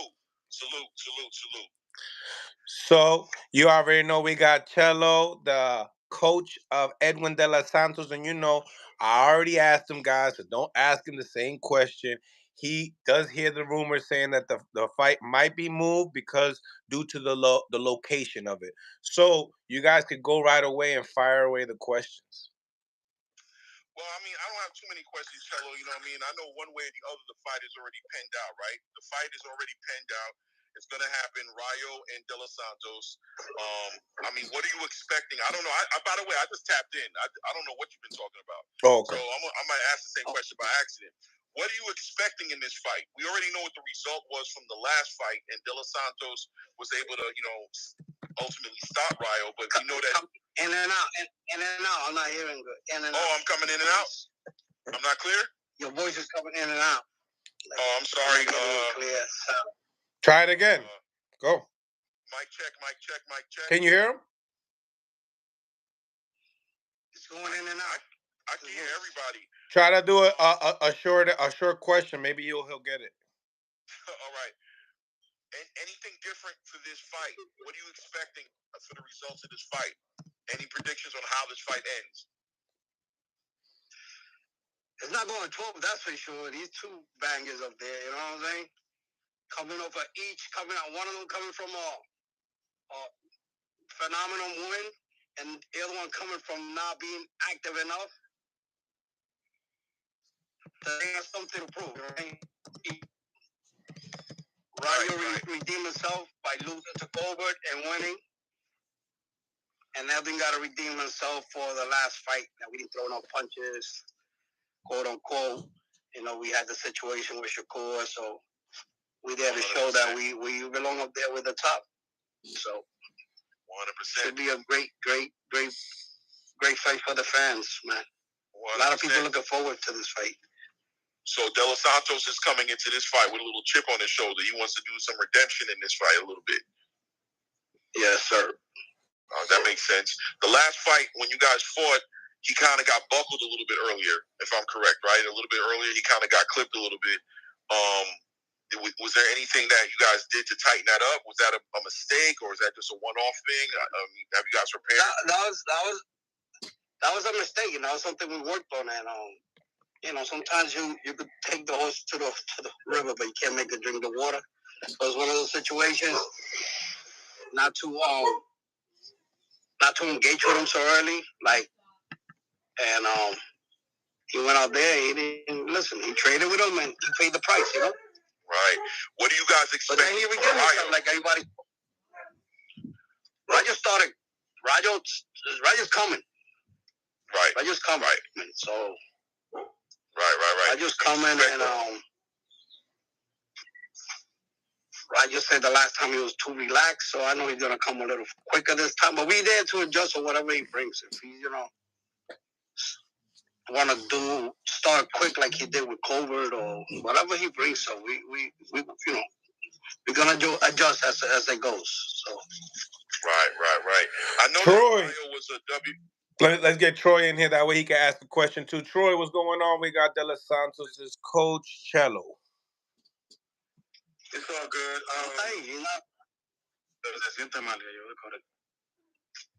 Just a quick question. What adjustments, they probably already asked, but I always ask technical questions.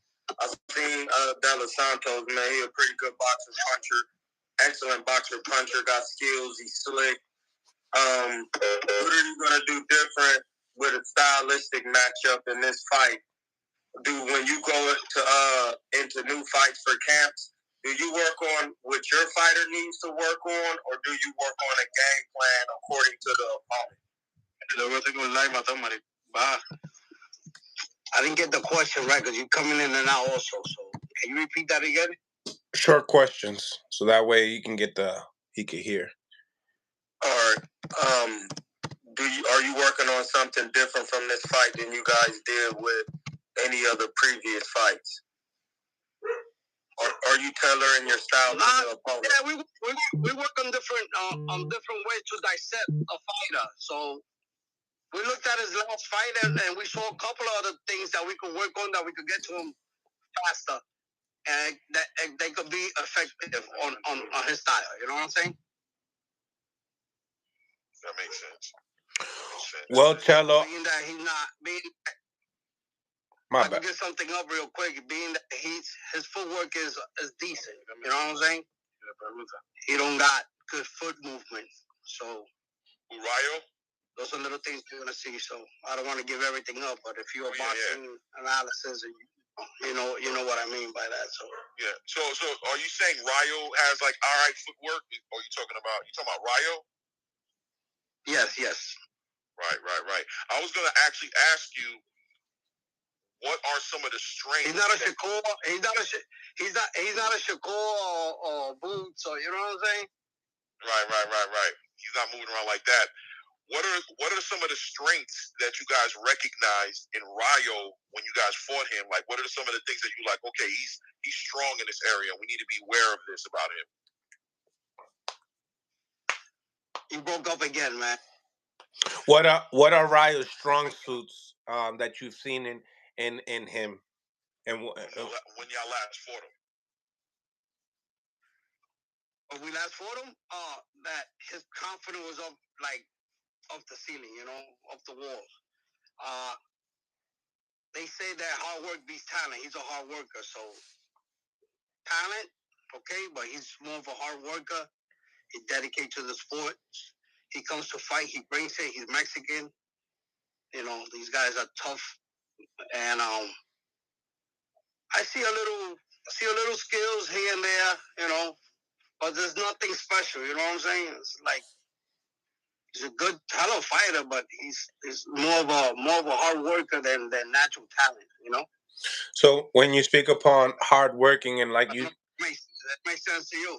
I don't know if it makes sense to you, but that's how I see. I understand what you're saying. Relentless. His spirit is something you're gonna have to break, or it's hard to break. He's gonna keep coming.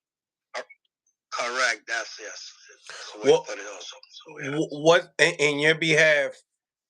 What does this fight mean to y'all? I mean, you just come off of a Shakur Stevenson fight, but in the same time, you know that a possible win here can get you that Tank Davis fight. So coming into this training camp versus the last two training camps with Shakur and Ryu, what would you have to say the energy is like in the gym this time around?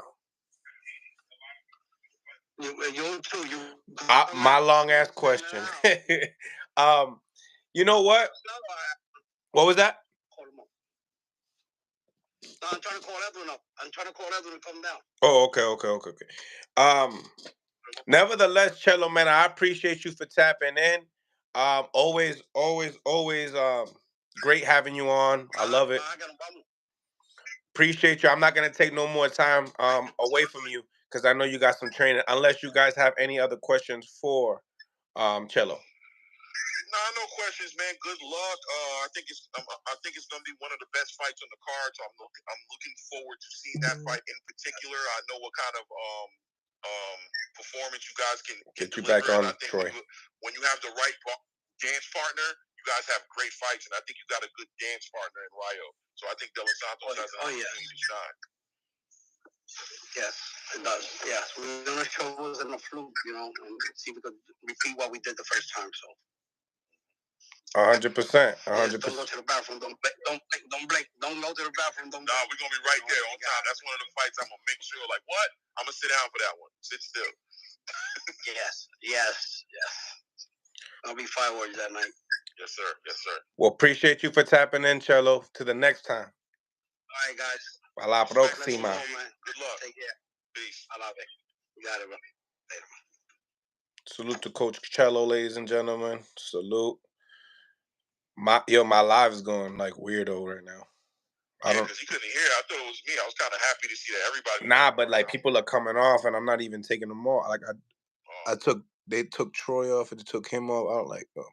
You want to reset it? You want to just? I'm gonna have to reset it eventually, cause yeah. Yeah, I'm gonna reset it. Smash the like button. I'll be right back. Reset it, but bring me back because I want to talk to you about Devin Haney, Ryan Garcia, and just see how you feel about the way everything's been selling and moving, and what you think about it, so we can talk about it. Got you. Smash that like button, ladies and gentlemen. Smash the like button. Subscribe to the channel.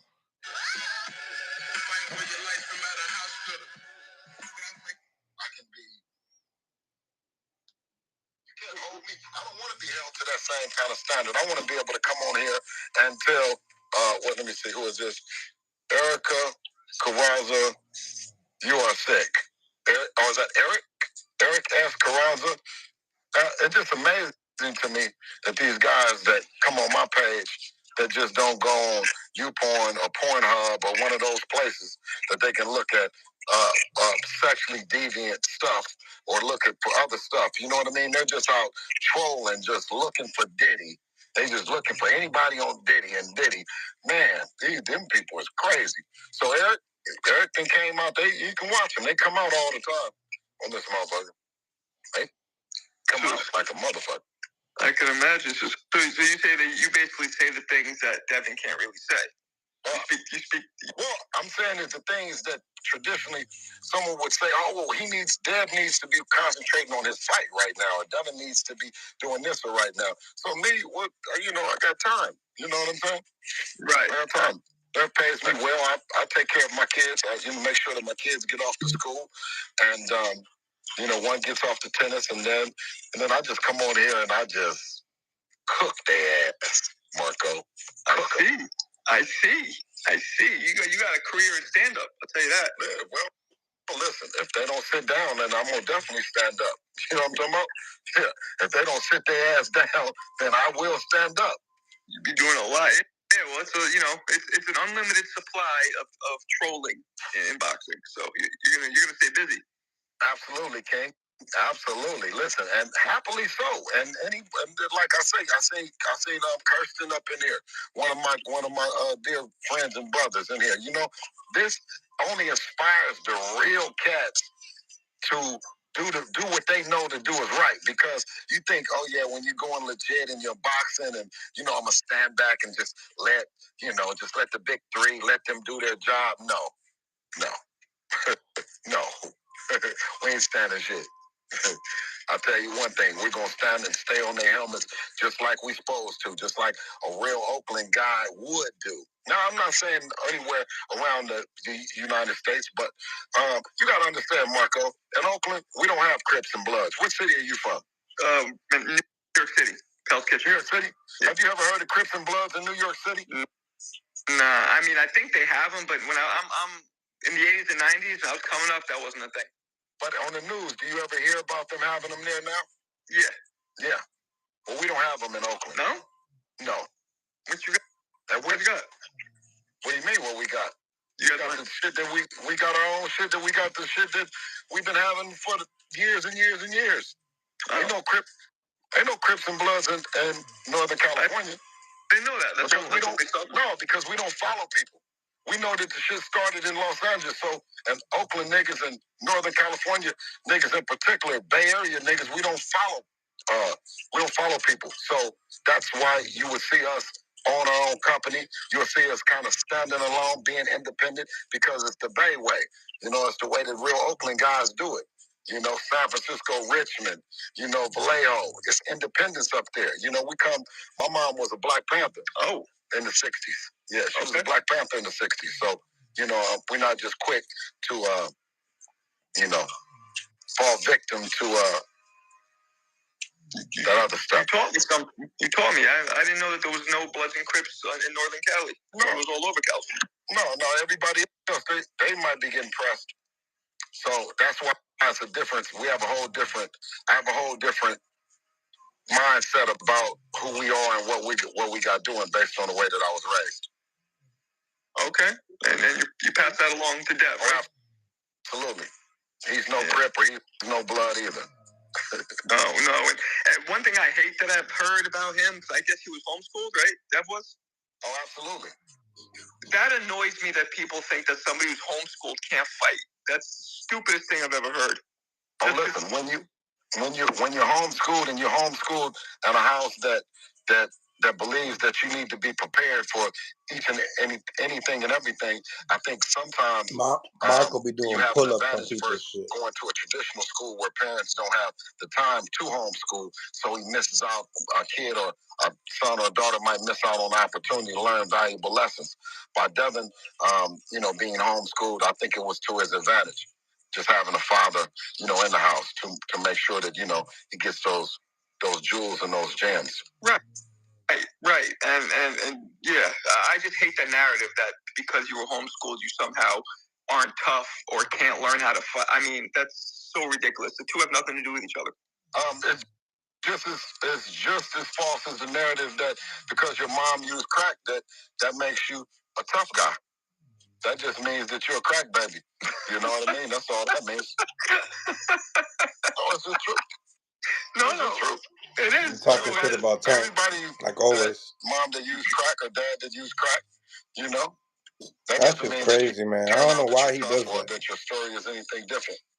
Or any more challenging, right? Mm-hmm. Than a kid that's going through his own identity crisis. That he wants to be the man in a household. That you got a big man in the household. That can be just as challenging, just as intimidating. It can be as you know what I mean. It can be tough. It can be just as tough. You know what I mean? And you can have everything around you. I think you know the person. It comes down to what the person has in them and how hard that they're willing to go. Right. What was the motivation of? My guy said, he said, Oakland is a revolutionary city. You know, and so within that, and that's Maine. Shout out to Maine.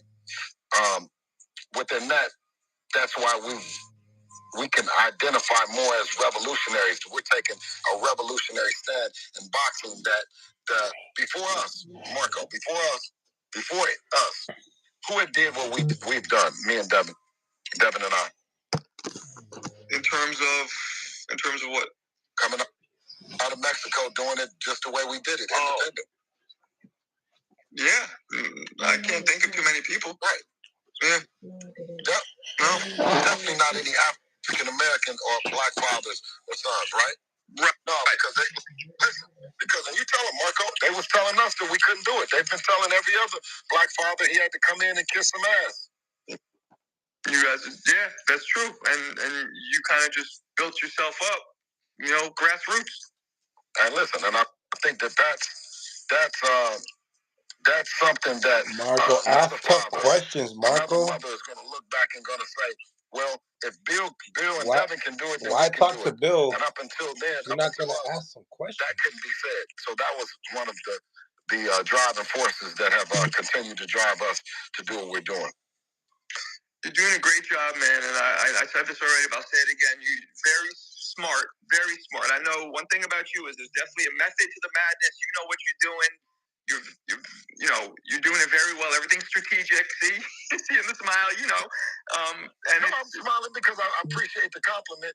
And you know, if you could just let other individuals know to test their faith, man. If they have a vision, then stick to it. Because I think that's what we did was we continued to stick to the vision that we have in this, and we haven't deterred. You know, shout out to Chapside in the building. They say everything except let's fight. You know, Chapside was there when we coined the phrase together. You know. Yeah, for real. Well, Coach, man, I appreciate you talking to me. I'll definitely be there on the 20th. Absolutely, King. I told you we were going to get it in sooner or later. I appreciate you, okay? I appreciate you, man. All right, thank you, brother. Peace out. All right. Smash the like button, ladies and gentlemen. Okay, let's get back to you lames that's in here, you know what I mean, with this bullshit game, you know? Melly, if you don't knock it off, look at Melly. Look at Melly just looking on there. Look at his picture just looking there, just stupid looking.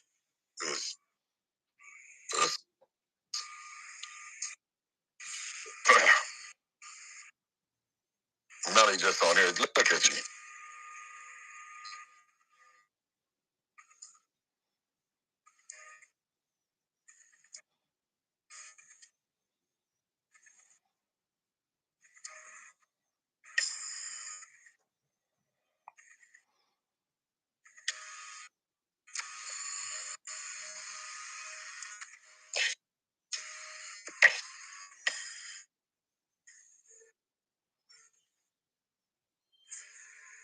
Four twenty.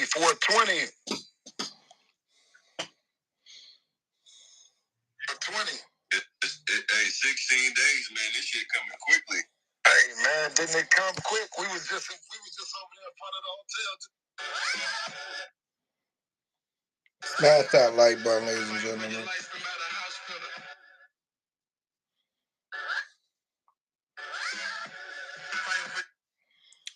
All right, ladies and gentlemen. All right, about to get the phone lines back on.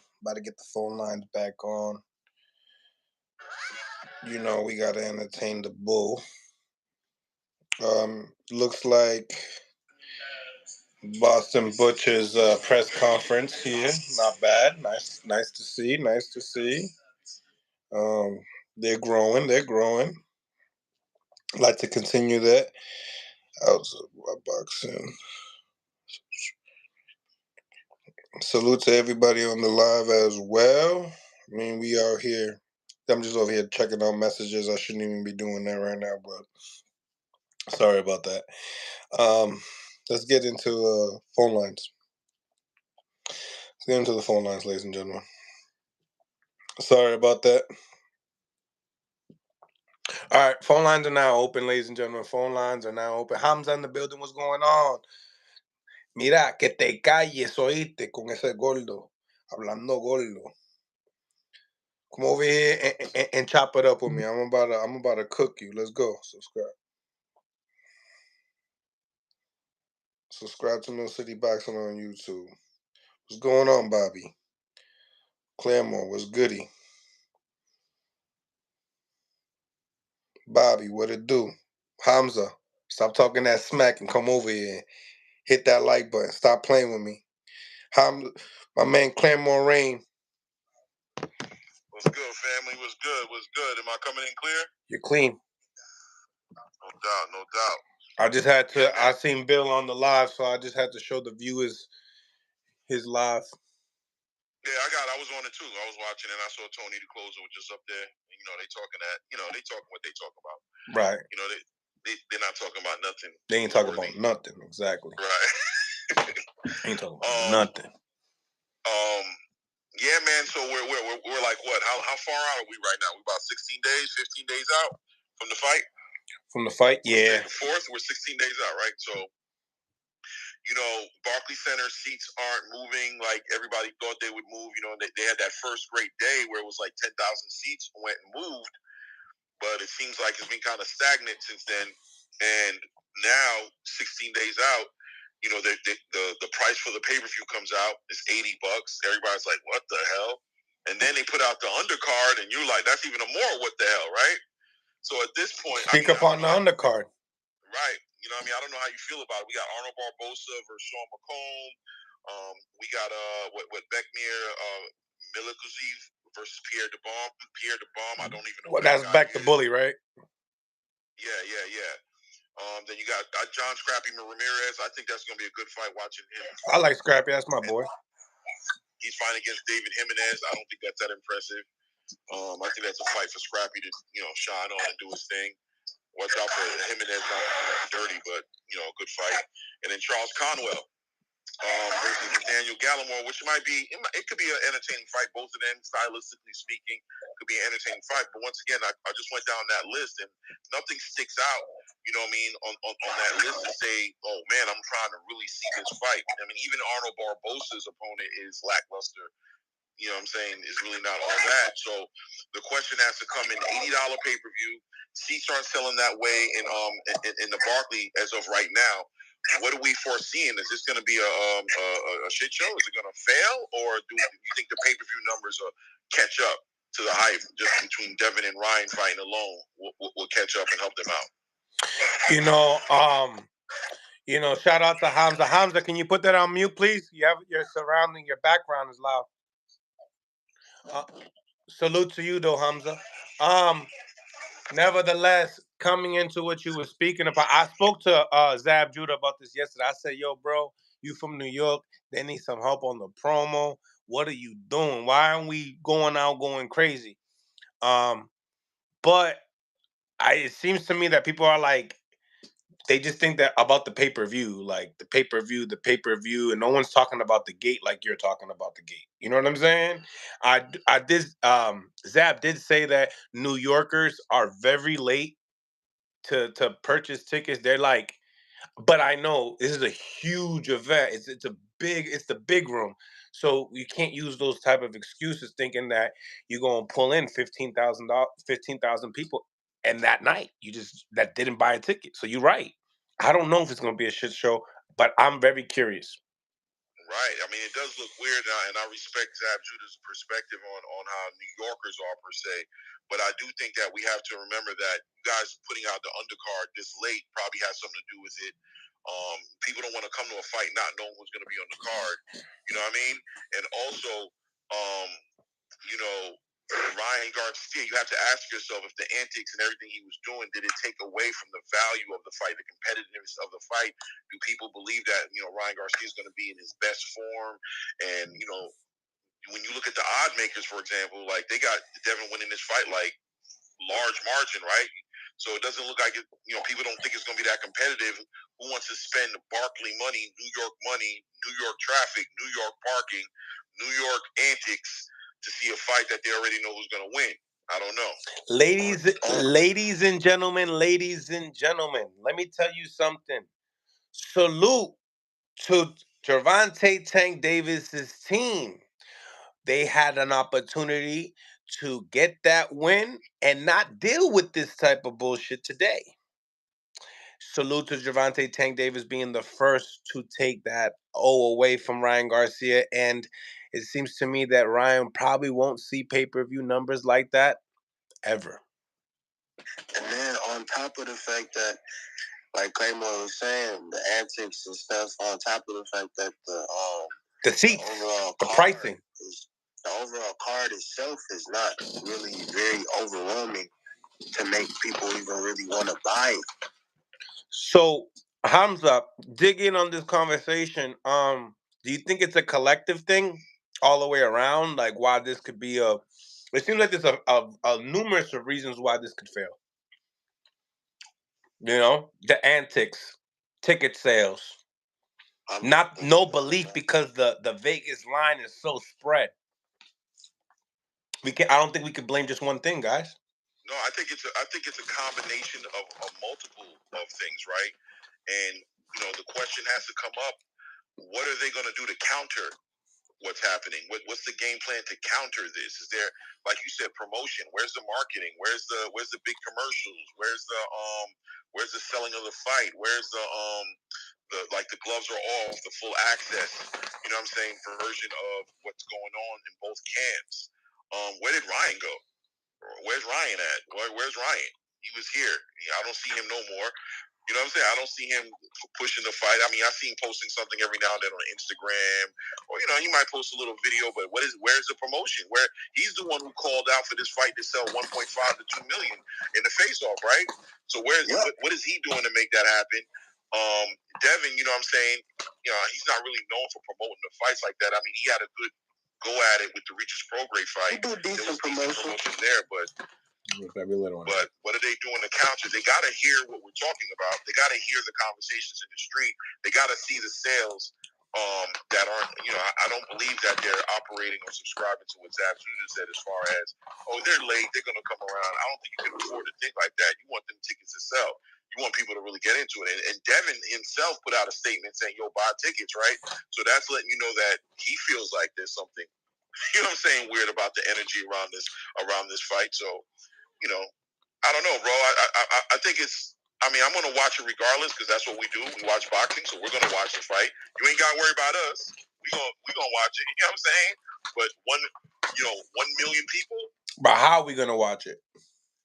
I'm gonna pay for it. I'm gonna salute. I'm gonna pay for it. I am. I'm gonna pay for it. You know what I mean? I'm very reluctant to stream. You know what I'm saying?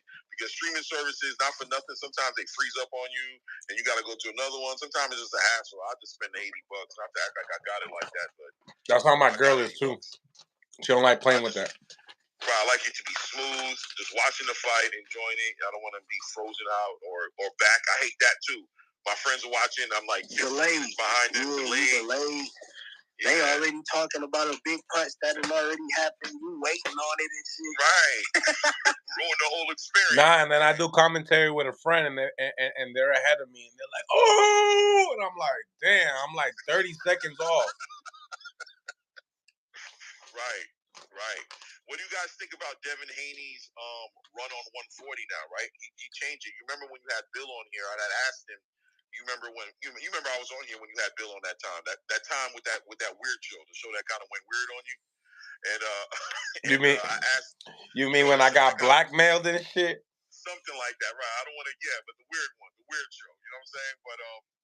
But I asked Bill about aspirations to chasing championships and becoming unified champions and undisputed. Remember, he said that he asked me how old was Terrence, right?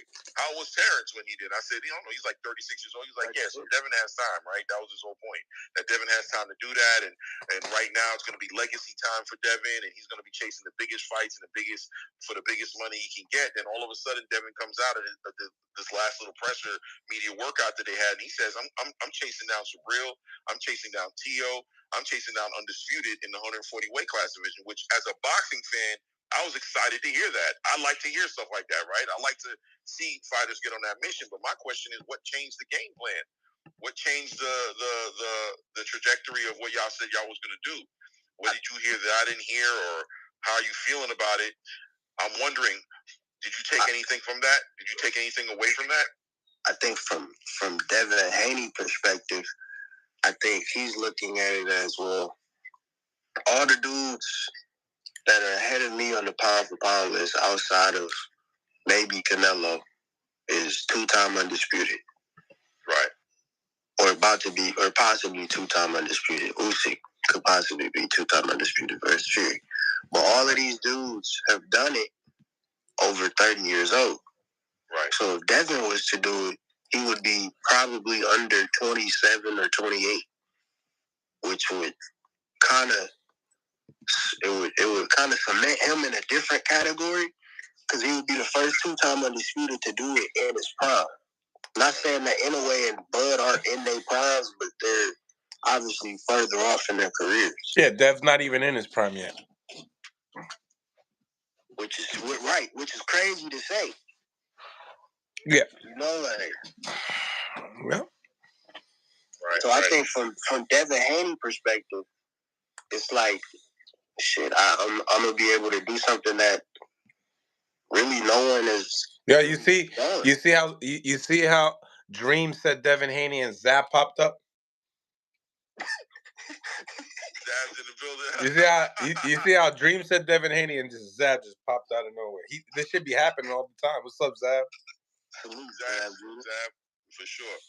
I don't know how you guys feel about it, but for me, I feel like Devin Haney, when he tapped into the Ryan Garcia, that whole process of putting this Ryan Garcia fight together, as far as in the beginning of the negotiations going one way, and then that little, jog that Ryan went with Floyd, and then acting like he was going to go to Rolly, and then he, made a U-turn and ultimately ended back with Devin. And then when you look at the promotion, that the fact that, this is a big fight that Devin wanted to participate in just off the name of Ryan, not because of any type of legacy. He was more so concerned, like, this is a big name, let's get some money, and then to see how the kind of promotion Ryan put into the fight, to see how lackluster the promotion was and how antic-driven Ryan Garcia's actions were that may have arguably taken away from the value of the fight. I think it was a big hassle. And I think Devin has to think about, like, damn, bro, that was a whole lot of nothing for nothing. Like, I might as well go on this championship run. You know what I'm saying? Go chase these belts down and be true to myself of who I am. This is who I am. I am a dude who goes after belts, who wants to be unified, who wants to be undisputed. I'm trying to tap into this casual market, right? I'm focused on tapping into this casual market, but it's really just got me spinning my wheels. I think that might have motivated him a little bit to be like, you know what? I'm just going to go back to the blueprint of why we came in here, and money will eventually come. Because Teofimo making big money. Sabril Matias, if promoted the right way, will make him big money. He's over there with with Matchroom, but he's over there with DAZN. So he has access to all these fights. Why focus on the casual fan so much at this point? Let's go ahead and shine with the hardcore boxing fans who respect legacy. That's what I think he did. Word. I like it. No doubt, Zab, I got you. He said 1 second he's going to tap in with us.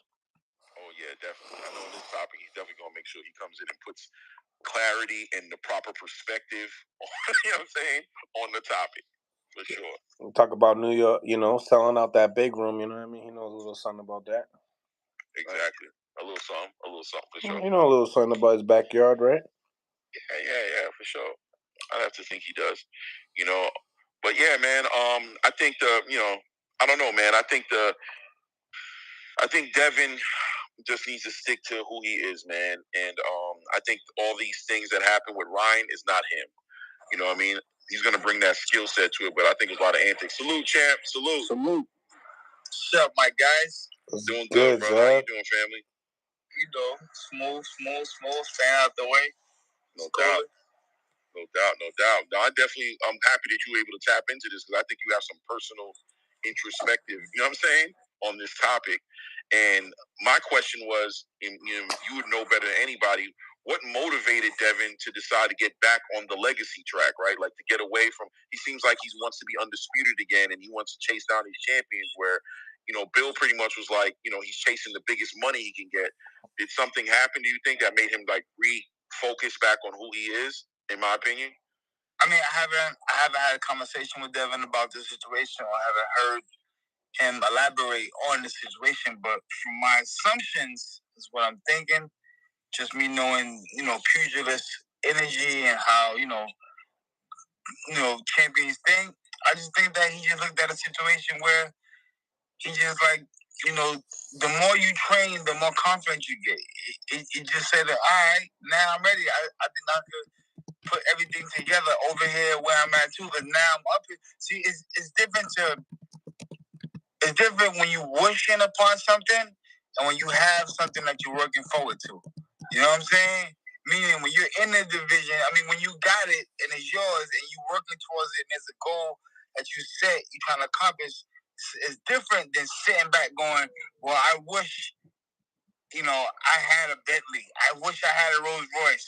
But when you got a Rolls Royce, it's a different thing. Now you gotta, I gotta make sure that I keep up with these oil changes. I gotta make sure I keep up with these. You know what I'm saying? It's a different type of responsibility. You know what I'm saying? So I think that once he got to the weight class and accomplished what he accomplished, his mindset was just like, all right, I could sew this up too. I could sew this up. You know what I'm saying? Right. I think that when he was at 35, his mind and things were set on 35 things. Set at the 35 class and who was there and what was going on. But now he got there. He looked around and said, okay, this is nothing. I can do this. And so now he wants to be great again, Yeah, I think it's the best route for him, man. I think that's who he is. I think, I know him. If somebody was to ask me to describe who he is, I'd say he's somebody who's chasing legacy and greatness. That's what I'd say. I wouldn't say he's somebody who's chasing antics or, God bless him in this Ryan Garcia fight, but, I think Ryan Garcia just dragged this thing into a situation to where, dare I say, it's a little bit beneath him. You know what I'm saying? Some of the stuff he's been going through with him. And it's like, at least if there was a belt on the line, it'd be worth my time. But there ain't even no belt on the line. I say this. Me personally, I think Ryan Garcia, he's doing the fool's gold. You know what I'm saying? He's throwing the fool's gold bait out there. He's allowing us to see exactly what he wants us to see. He's controlling the narratives of where he's going with this. Because, I know the guy. He's a young guy. He hasn't had enough fights yet to be punch drunk. So it's not like he's punch drunk and like that. You know what I mean? He's a very sane young guy. You know what I'm saying? And I think that, he ran into something where he feels that, this is a form of training. This is a form of pugilist situation where you play mind games. Mind games is a part of boxing. You know what I'm saying? It's for me to know what the opponent don't know. You know what I'm saying? For me to stare him to the left and then I come right. You know what I'm saying? So it's a form of mind tricks that I feel like Ryan. I don't think anything is wrong with him. I don't think he's crazy. People say he's crazy. None of that. He's a very sane young guy. He's a very and I think that, this is some of the tactics that he's using to try to defeat, Devin Haney. Yeah, I agree. But do you think that these tactics might have been working positively for this fight at one point, but at some point, do you think there's any negative effects on the value of this fight as far as a lot of people just don't think it's going to be a competitive fight. They're just expecting Devin to just run him over. And I think parts of what sell a fight is the competitive nature of the fight. You know what I'm saying? Like you don't know who's going to win, but it looks like it's become way more one-sided right now. Like Ryan's just going to get spanked. Do you think like he participated in that narrative being steered in that direction and that could have, vicariously affected it in a negative way, adversely affected the value of the fight to where maybe it might affect pay-per-view sales or seats in the building, interest in the actual fight? I mean, I don't think so. I think that this is a formula of boxing. This is a formula of boxing. It's just done in different things.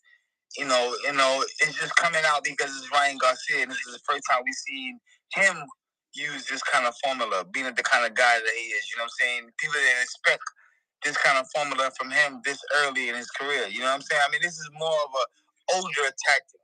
You know what I'm saying? That he's doing, and but like I said, at any time anything can happen. And do I think that it's a tactic? Yes. Do I think that it's a tactic that can hurt and spoil the fight? No. Do I think that it's a tactic that's going to work against Devin Haney? No. You know what I'm saying? Right. You know what I'm saying? Tactics or no tactics. Tactics or no tactics, Devin's going to be 100% ready and in shape for the fight. See, that's what boxing comes down to. Boxing comes down to preparation. When you're prepared for the event or better than what the event calls for, you're always going to do great. No matter where you land at, you're going to do great. The purpose of this type of tactic is to make the opponent get lackadaisic and not be prepared for this situation. You know what I'm saying? Right. Distract them. I think but I think that the kind of guy that we're dealing with now with Devin, that's Devin's always prepared for a fight. He's always been known from day one to carry the hard work, you know what I'm saying, syndrome, you know what I'm saying? And,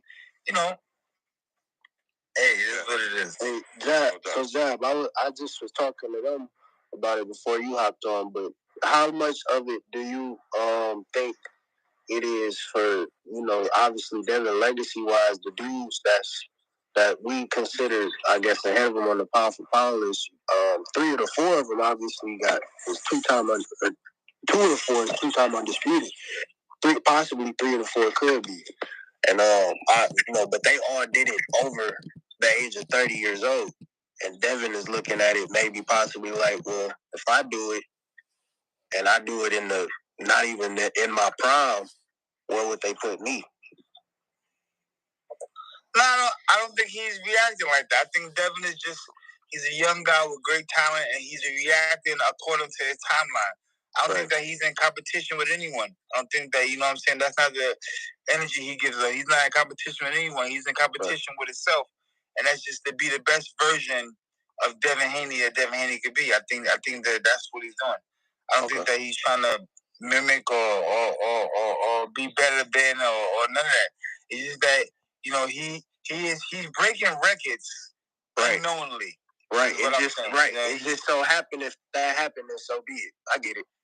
Yeah, it's just so happened, he's the young guy and he's breaking records unknowingly, and he's doing a great job at it. You know what I'm saying? He's taking down, numbers, and he's a young age. You know what I'm saying? I mean, maybe, it might not be, that big to him now, but when he gets, of age in the 40s and he look back like, damn, I was the youngest to ever, you know what I'm saying, put hands on that type of situation, then, you know what I mean, I think that it would really mean something big. But, for the most part, he's just chilling right now. No doubt. Well, I'm happy to hear. I ain't gonna lie. When he said he was chasing down Subriel and Tio and he can make them fights, to me, I was like, that's old Devin right there. That's the Devin. Because I don't think that Devin ever went nowhere. He didn't. That Devin never went nowhere. We just had business to handle. So when it's business is time to handle, we're gonna focus on the business of who you know what I'm saying. We ain't gonna talk about all these other guys, but when the business is done and we throw everybody's name back in the hat, we want everybody, the biggest and the best. You know what I'm saying? That makes sense. Yeah, that makes sense because when he's gonna focus on who's in front of him, and that's the energy he's focused on dealing with. 100%. Nobody else. We ain't gonna be fighting Ryan Garcia and be worrying about a tank fight. Like, no, that doesn't make sense. When you lock in with who you lock in with, that's who you focus in on, and you keep it to that. And that's it. And everything else, and everything else, and everybody else that's talking, you don't that shit. You don't hear that. I mean, even if I hear it, I don't hear it. How about that? You know what I'm saying? Right. Hey, yo, that shit don't mean that. That shit is when I finish, what is it? If it's real, it'll be there when I'm done with what I'm doing. There you go. And when I finish handling my business, when I'm done with it, you know where to sign up at. You know what I'm saying? You know where to sign up at. It's shit like Lotto. It's on every corner, every bodega. Let's go, baby. Go in and get a ticket. You know what I'm saying? Right. That makes sense. Clay, I appreciate you for tapping in. I'm about to get into some work with Zab right now. Got a lot of questions for him, so I want him to, answer them for the people, in the boxing world to hear. No doubt, brother. I appreciate you, Zab. Thanks, Mil. Peace. You know it. God, you already. Super in the building. Super Zab Judah in the building. We in the building. I gotta say something though. Zab got a brilliant mind. We got something. You got a brilliant mind. We got something coming up. I'm talking about that before champ sessions. Yeah, I'm talking about the before champ. Our sessions that we're going to be doing. Our nice episodes. Yes. Huge. We started well, you know what? I don't think we should talk about it yet. I think that we should let's lock in everything we lock in and accomplish our first couple episodes. And right before we drop, we'll let the world know. But just know that it's something big being done right now by Mill City Boxing and Zab Judah. And we are looking to y'all know us. All we try to do in the world is elevate and take it to the next level. And y'all know that's what we're about. So we got another new project we're working on. Is going to elevate and take it to the next level. Facts. I can't wait. So stay tuned in. I can't wait to drop that on y'all too. It's gonna be serious.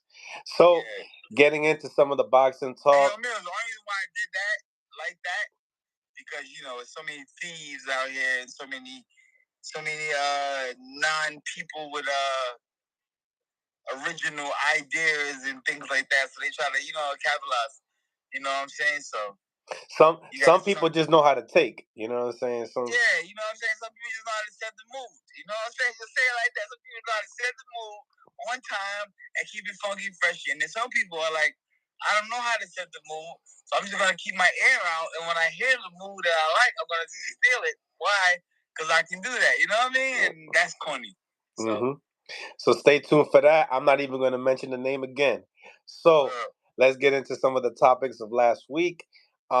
What's your thoughts on Rolly Romero versus Pitbull Cruz? Your initial reactions there? I mean, during the fight, you can almost actually see, the situation happening. You know what I'm saying? During the fight, you can see the change where it started. Rolly started out strong coming, and then you started to see Pitbull start to, turn the whole thing around. So, towards late, we already knew what was up. And big shout out to Pitbull. He fought the perfect fight. What can I say? Rolly has a style that only few people can really make that style look crazy. You know what I'm saying? Especially when you boxing with him. And Pitbull did a great job. So that is a fight that I wouldn't mind seeing the rematch. I wouldn't mind seeing that. I think that would be interesting. It'd be interesting to see how Rolly bounces back and what type of effort and things he put into, the comeback. Yeah. Did you see any adjustments being made in Rolly? Like anything better coming into this fight that you've seen in other fights in Rolly? No, I mean, as a boxer and as a fighter, a champion, my thing is he don't jab enough. He don't jab at all. He don't throw no jabs, and I hate the way he bring the hand out and bring it back down. Hey, he supposed to bring the hand out, bring it right back to the face. You know what I'm saying? To be able to cover it, he just doesn't do that. So I don't know, but I guess hey, he got his style. He made it to the success and the height that he's made it to in the sport of the game, to be champ of the world. So who am I to say that? I'm just saying what I would like to see different with him. You know what I'm saying? If he bring that hand right back and snap that jab out, I think if he had a jab, it would make a whole lot of difference in his whole game. So Rolly has now, lost to Gervonta Tank Davis and Pitbull Cruz. A lot of people look at that, like, hey, you take it. We don't know how long you have left. How long do you think Rolly has in the sport?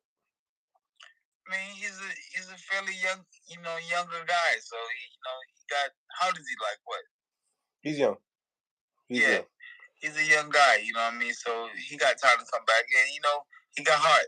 He got heart. So Rolly's the type of guy that take a loss like this and then jump right back and right with the champion. You know what I'm saying? Why? Because he has the credibility to to pull it off. So yeah, hopefully, the loss doesn't mess with him and he get right back to business.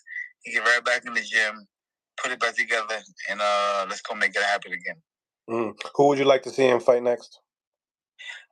I told you I'd like to see the rematch with him and Pitbull again because I think that'd be interesting. I mean, for to go back up against the guy that took his stuff. You know what I'm saying? That's you know what I mean? Like you got some kind of animosity, and the guy that just took it is like, wait a minute, I just put hands on you the first time. I'm gonna do this shit again. It's easy. You know what I mean? Mm-hmm. So it's like that makes it a very competitive fight. Now, Pitbull Cruz has his own fan base, big Mexican fan base, loyal fan base. Now he's the WBA champion. Who do you want to see Pitbull Cruz other than Rolly Romero as far as who you want to see him mix it up with? And that's at 140, right? Yeah, he's at 140 pounds now, a champion. Yeah, I mean, we would love, you know what I'm saying? I mean, I don't know. Stylistically, what you want to see? Oh, yeah, I would love for him to fight Dev. I would love for him. I mean, that's very much a stylistically perfect pattern to the puzzle, you know what I'm saying? Right. I'm just not going to, but that'd be... You're trying to steal the bank. You're trying to rob the bank with that one. I mean, that'd definitely be a great fight. Like I said, you know what I'm saying? 2 world champions, it's going to be a great night. That's it. Who else would you like to see, Pitbull Cruz mix it up with? Maybe some of the other champions like Teofimo Lopez, Matias, what? Well, I would like to see, I think him and Teofimo would be a good bang. I think him and, I like to see him and Matias too. I think him and Sabrias would be a good fight. That'd be a good fight because they both, Sabrias got a killer instinct coming forward, killer style, and Pitbull already proven to us that he's a come forward machine. You know what I'm saying? Once you get that motor rolling, it's over. Hey yo, remember? I would say Pitbull remind me of a well polished Glenn Johnson. Remember Glenn Johnson back in the days? How he used to start slow and then he come on and he build up. He's like coming on. Glenn Johnson that fought Roy, right? Yeah. Then by the end, that motherfucker throwing big. You like, where the fuck he get that energy from? You know what I'm saying? Yeah. Pitbull Cruz has a lot of that type of thing that reminds me of that. I like it. I like it a lot. Your boy Primetime's here. So Primetime, my guy. He got a fight coming up. He's fighting on the Combat League. Eddie Manza, what's up, man? Salute. We got him coming in. Who that? Should be Primetime. The Primetime. There you go. We at.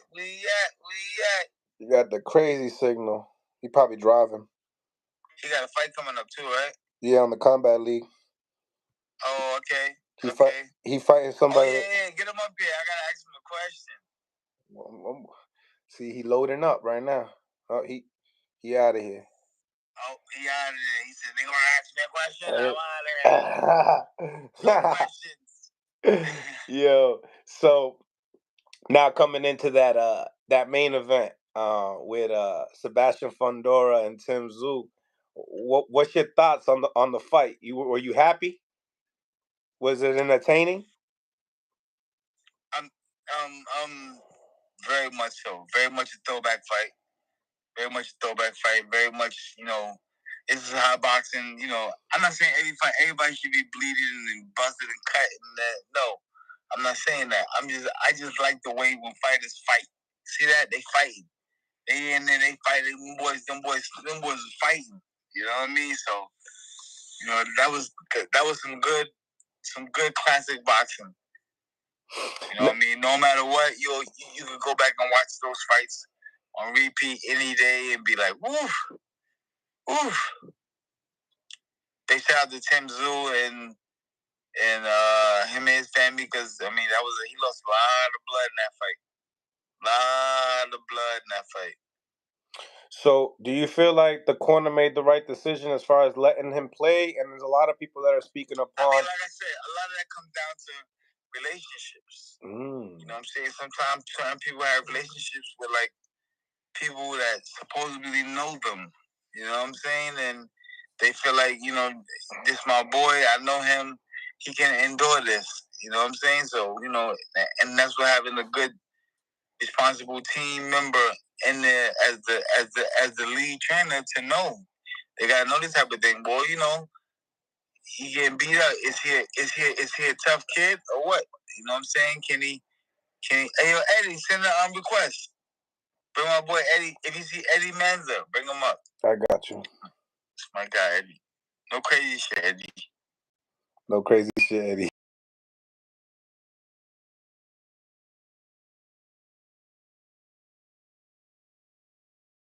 I would love to see you. Cuzzo, what's up? What's up, brother? What's going on?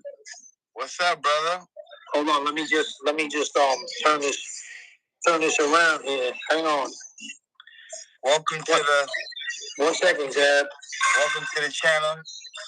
Thank you. I'm trying to turn this Trying to turn the phone around. I know. We know you're trying to say. All right, here we go. Oh, he's back. He's back. My man. What's up, my brother? Okay, so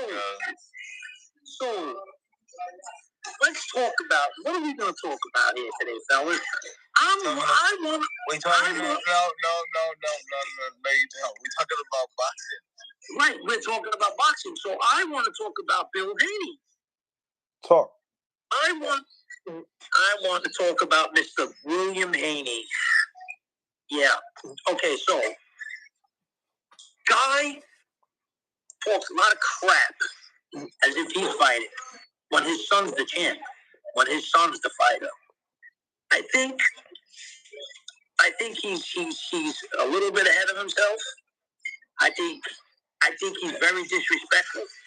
But you don't think that he's just standing up for his son, and it's the confidence. It's the confidence in what he believes in the ability his son has. Yeah, I got you. You know, we're brothers, and brothers do disagree. But was it nice, the comment that he made about Mr. Bernard Hopkins, about him being in jail that time? See, I took a problem with that. You see, boxing's boxing. You stick with boxing. You know, you don't attack somebody if he was in jail or not. You don't. And then when Hopkins approached him, he goes, whoa, it's all that nervous energy. See, me with boxing, I don't even remember the comment. I do. Talk about it. Say it. Don't hold back. We don't hold back out here. Oh, no. And I hope Bill Haney hears what I got to say because, you know, I would tell him straight to his face. So what he said about Bernard Hopkins, Bernard walked up to him and he said, you know, Bill, we got to talk. You know, he says that we got to talk about what you said. So Bill Haney turned around and said, well, wait a minute. I'm talking to the media here. And he goes, no, Bill. He says, come with me to the bathroom. I got to talk to you. And Bill Haney goes, bathroom? I ain't going to the bathroom. He goes, you must have spent so much time in the bathroom in jail. I didn't like that. It's not cool. Hopkins didn't like it either. And I take offense to that. And, you know, Dad knows me. I'm very outspoken. I think personally, Devin's the fighter. Let him fight. Let him talk. You're bad for boxing, Bill. I disagree about what Adrian Broner says because all that stuff he's saying, it's not right. But what I will say about Bill in a respectable way, I don't think that he should be running his mouth the way he does. I understand he's sticking up for Devin. That's cool. But I'm going to be very honest with you. I never even disliked Angel Garcia, you know? I dislike Bill Haney very much. Very much. So now, getting off of that guy, fight was amazing. I agree with Jab. I'd like to see a rematch with Rolly and Pitbull. It would be even better than the first one.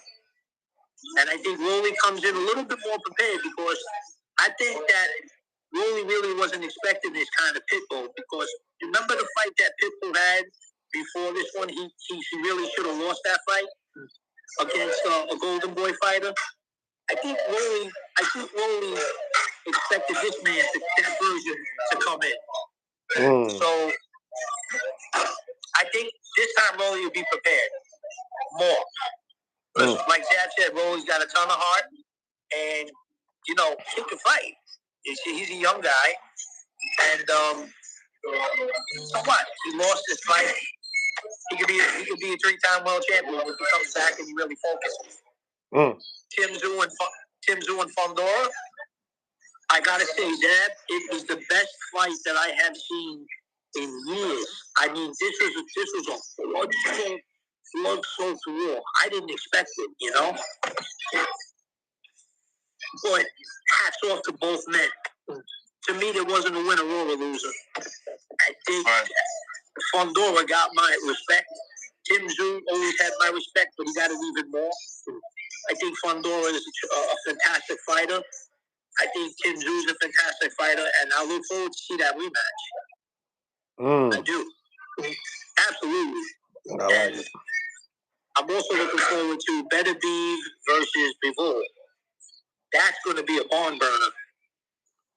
Yeah, I like that fight too. Yeah. Who do you think wins? Zab, he's talking to you. Oh, I don't know. Beterbiev and Bivol.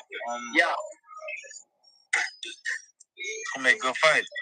I think Beterbiev is going to win. I do.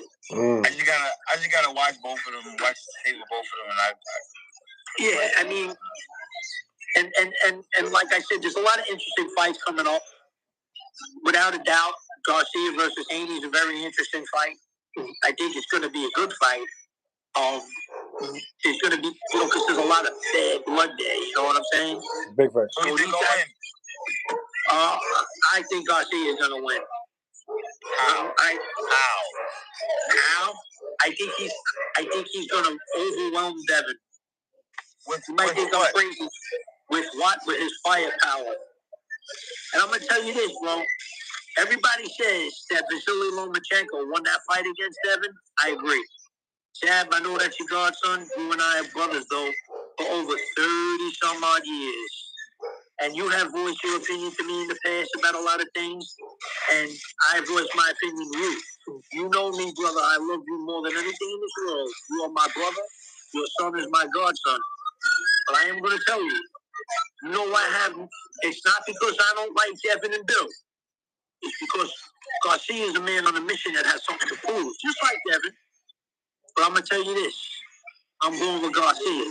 And if Garcia loses, he loses. All right, listen. Here's what I want you to do. I want you to get in on this little bet that I got going on with Mills. I want you guys. You're going to put us together. I want to see you guys' chest bouncing off the ground 100 times. Are you ready? Wait, Mills, you got Garcia, right? No. I got a different one. I got the over. You got the over? I got the over, yeah. Listen. Wait a minute.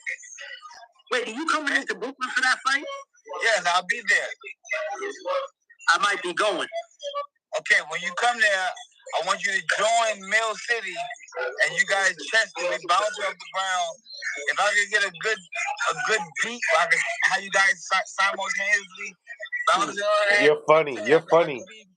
I could be the producer of the year. I'm telling you. Yo, check this out, Zab. I'm gonna have you and Manny doing push-ups on the side. I'm gonna do a live right here. We are live. Mill City Boxing, Zab, Judah, Manny. Check them out. You know what I mean?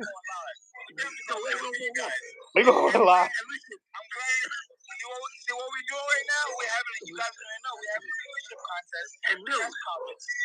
These are my two guys who are going to be down there 420 on the ground with their chest bouncing on the ground 100 times. We're going to see a lot of this. Wait. And Mills, while I'm there, I'm going to walk up to Bill Haney, and I'm going to say, you and me in a cage, street fight rules, with no headgear, with no gloves, and I get to use martial arts, and you get to fight however you want to fight. And let's see if Bill Haney accepts my challenge. I'll be there with the camera. Let me tell you something. That's not smart. That's Bill Haney would want none of me, brother. None. Because let me tell you something. I'm a nice guy, right? But I don't like big mouths. I don't. But you're not sounding like a nice guy. But Mills, am I sounding like a nice guy or am I sounding like a big guy? No. I'm talking about my ears. Mills, you can't tell me what I hear in my ears. I'm telling you what I hear in my ears. No, but I'm asking Mills what he thinks in his head. See me. I'm sticking up for Bernard Hopkins. I'm sticking up for people like me and Hopkins for what he said. I don't like the way he talks. You don't like big mouth. No father never. And I just think that, and you know what I'm saying, and I respect the way he's doing. He's promoting his son. That's it. He's not doing nothing. He's just saying. But listen, he feels how he feels. His son is the best fighter in the world. Why? He has the notion to say that his son is about to be 32-0. Undisputed champion of the world, youngest ever. They didn't wait. They walked through the jungle, bro. They didn't come through the come out of amateurs, gold medal, Olympics, signed with a big one. No, they went to Mexico way, bro. They grinded all the way to the top. Now they there. They running the show the way they run it. You can't get mad at them. No. Listen, Devin don't need his father to promote him. Devin can promote himself. And he has. But I'm just saying. Bill just likes the camera in his face. That's all. No. I'm just saying. As a father, he like it. I have 3 boys. You like it. I have 3 boys. And when my sons make it into what they're going to make it into, you're going to see me on their platforms talking high shit too. Same thing. You know what I'm saying? You know, am I wrong for that? No. But let me ask you a question, Chad. Let me ask you a question. And you know the answer to this because I know it because I've been around you and your father and your uncle since I'm 15. Did your father once or Uncle Jimmy? Nope, different kind of guys. They're classy guys, that's why. Classy. My father's not a speaker. My father don't talk much. He's not. He don't. And your father's a class act. Man, and so is Uncle Jimmy, God rest his soul. Yeah. You know that, Zab. Come on, man. Much respect. Listen, we're old school, you and I. And you and I, listen, man, we could talk like this. We could talk like this because we're brothers. Right.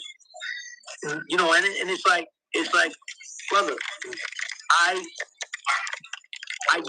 just don't like what he does. I don't like him as a man. I mean, listen, it's a strategy, bro. It's a strategy, and I love it because it's working. I mean, if you look at since he started talking, look at his numbers from the time he wasn't talking to the time he started talking. So what I'm saying is he made a difference in this era that we call social media. He's made a difference. And you know how many people that I know? That's phenomenal. Like him or not, they talking about him. Like him or not, we're talking about him right now. Of course we are. For the last 20 minutes, 30 minutes, we've been talking about him. No, never. No. Don't force it. What about every time I talk to you about Bill Haney? We talk a lot about it, and I always say the same thing to you. Somebody needs to close this guy's gap. And I say that, and don't I say the same thing about you? And I say the same shit I'm saying now. I say it always. I've never changed. You know? Nah, he's just like you to me. Same thing. Family, bro. We're family. I don't look at it like that. And I would never want to hear or see nobody do any harm to any of my people I call family. You know what I mean? You know how we are, bro. Yeah, I know, but you know, you can't blame me for disliking this guy. You know, Because that's why I tell you that you're entitled to your own opinion. You know what I'm saying? You know what I mean? You're a great guy, Bill's a great guy. I look at everybody handles their responsibility. I like the approach where he stands up for his family, he stands up for what he believes in, he stands up for his son. And he got a platform now to talk shit about what he really believes in. And he does it. There's nothing wrong with that. I don't think there's nothing wrong with that. There's nothing wrong with it, but when you insult somebody, being in jail is no joke. And you insult somebody like that, I don't like it. Same thing if somebody insulted you, Zab, about something, whatever it was. I have many times gotten to fight and slap people in the face. You know, about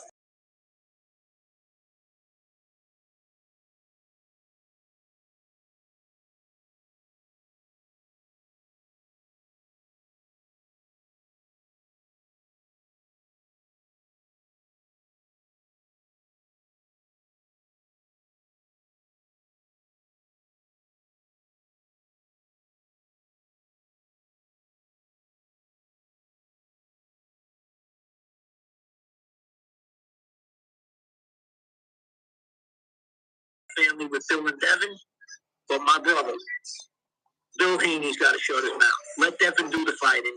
Devin's a tremendous fighter. He's fantastic. I'm not going to lie. Okay? But Bill Haney, he needs to close his mouth, and he needs to stop insulting people, and he needs to stop being a fucking asshole and arguing with people. Just like Prime just said, I've never seen him come out of his face to anybody that didn't say nothing bad about Devin Haney. The only time he come out of people's face and say something, people talk bad about Devin. Well, as he should. Listen, as he should.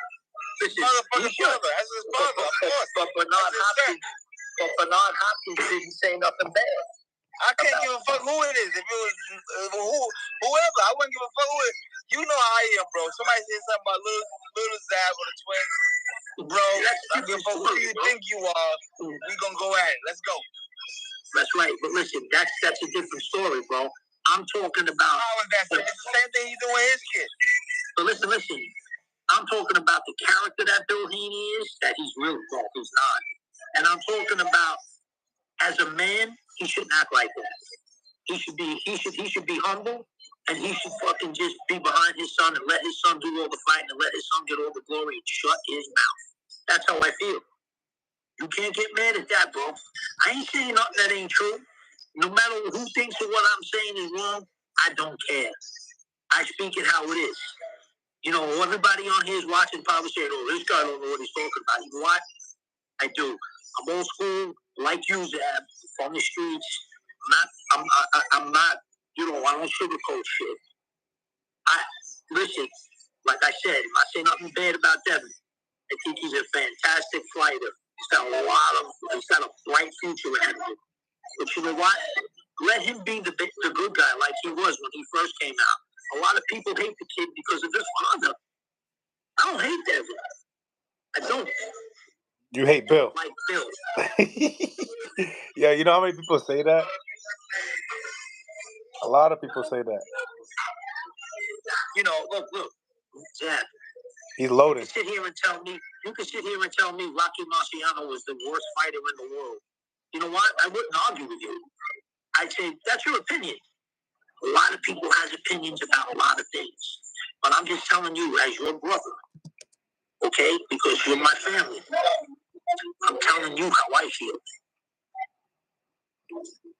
He bajounced. But I'm pretty sure he got a phone call. Oh, he's not there, Mills? Nah, I think he got a phone call. But you know what I'm saying, Mills? You know where I'm coming from. Mm-hmm.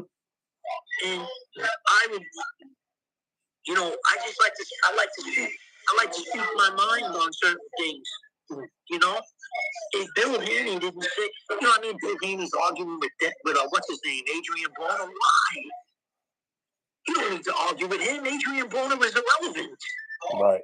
That kid Blair the Flair Cobbs is going to mop the floor with him. You know?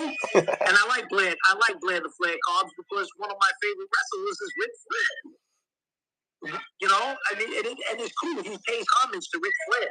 He likes Ric Flair, and you know, but like I said, man, you know, I don't say things that ain't true. And these are things, and I try to explain this to Zab, and Zab knows. When something is on my mind and it's getting on my nerves, I speak them. Like back in the day when I used to do something stupid, right? And I'd be away from the gym for like, let's say 2 weeks. I get a call from Jack, yo man, what the fuck are you doing? This guy, get back to the gym, right? I come into the gym, and in that room would be him, his father, and his Uncle Jimmy, right? And they would whip me a new one. And I would accept it. You know why? Because they were right. They were right. Hamza in the building. What's going on, Hamza? Dímelo, Mill City. Represente. What's good, baby? What's going on? We just talking the sport that we love. What's going on, Prime Time? What's going on, fellas, man? Enjoy. Little Mill City got the city burning up right now. Fellas. Yeah, I hear you, man, talking about Bill. I can't hear you. You hear me, bro? Yeah, I can hear you. All right. So yeah, you were saying. What we talking about? Well, you know, my man Manny, you know, he went at Bill's neck, so we might as well just go right at him. My name's Eddie. Oh, my bad, Eddie. It's okay. Eddie Mancy. Like I said, Eddie, what up, Eddie? Hey, what's up, guys? How you doing, my man? What's going on? I hope we all had a nice Easter. Yeah, we did. All right. Good. So y'all feeling what my man Eddie's talking about? All right. So I feel 50% of it. Talk to me. Okay. It's 50-50. You know, I get the point of disliking, you know, because everybody got their own taste of who we like.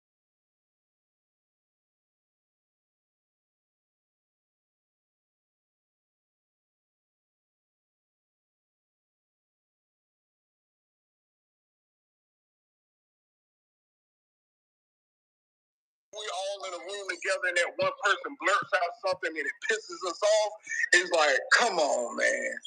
We were having a good time till you said that. And that's kind of what he does. Now, as far as taking up for Devin Haney, as a father, I get that part. Because I do too. Devin is not a big talker. If we all have seen him, I've seen him since, you know, the beginning, and he's never really been a big talker like that. You know, his dad has always been. He's getting better though. Yeah, he's getting better. Yeah. But the other part of it, like I said, you know, I agree with Eddie on, you know, like it's a better way to say things. You know what I mean? And it's a time and a place for everything. And it's a way to say stuff without disrespecting Bernard Hopkins, the great ones, because I love Bernard Hopkins too. Me too. You know, since the USA Today boxing, you know, back when he was fighting on undercards, you know, watching him from prison and changing his life around. Yep, that's a story by itself. That's a movie. It's a movie. So to disrespect him, I could never do that. So, like I said, I agree with Eddie on the part. It's a better way to say things and do things, especially when you're on the biggest stage. You know, when you're up there with Devin Haney, you don't want to embarrass your son. You want to make sure you keep him at the highest regard as being a champion. So, absolutely, I feel as though Bill needs to work on how to articulate his message without disrespect. 100. Because Devin has the trimmings to be the good guy, not the bad guy. Mm-hmm. What's your take on that, Hamza? Well, I caught the ass end of this deal. You know what I mean? I really didn't see what was going on. I'm assuming y'all talking about Mr. Bill Haney, right? Yeah. And Bill Haney's wordplay, I guess his wordplay don't mess with a lot of people. You know what I mean? Yeah, that wordplay. You know, that's understandable. Sometimes we come off like he that bull, like he that dude that you know nobody can go in his mouth. You know what I'm saying? Mm-hmm. But there's always somebody that can go in your mouth. You know? That's right, my man. That's right. I'm gonna say that like that. You know what I mean? You're 100% I like right. Devin Haney. You know, I think Devin Haney gonna win the fight. I even got him maybe stopping Ryan Garcia. Don't tell me that. Cause I ain't gonna make Bill Haney the topic of this sequence, dog. I'm gonna keep it boxing. You know what I mean? Cause Bill Haney ain't boxing. You're right. You know what I'm saying? I'm gonna keep it. We're gonna go right into the fight. Okay. I ain't gonna make this whole live about Bill Haney. Right. Yeah. I think if Ryan does lose, I think it'll be a really good fight. I think it'll be a shootout till somebody loses because you know there's a lot of bad blood there. Yo, I'm actually pushing more. I'm pushing more for the stoppage now. You are right. I think Mill City's gonna do push-ups. Damn. I don't know. Smash the like button, ladies and gentlemen. Subscribe to the channel. It's your boy Mills from Mill City Boxing, home of that high-level pro boxing media, the Fighters Channel, the Trainers Channel, the People's Channel. Salute to all the people that tapped in on this live today. Appreciate y'all. Make sure you guys like, comment, and subscribe. If you haven't subscribed to the channel, make sure you do. Become a member. Support the channel on another level. Appreciate y'all for tapping in, and I'm out. God bless, and yeah, we on to the next.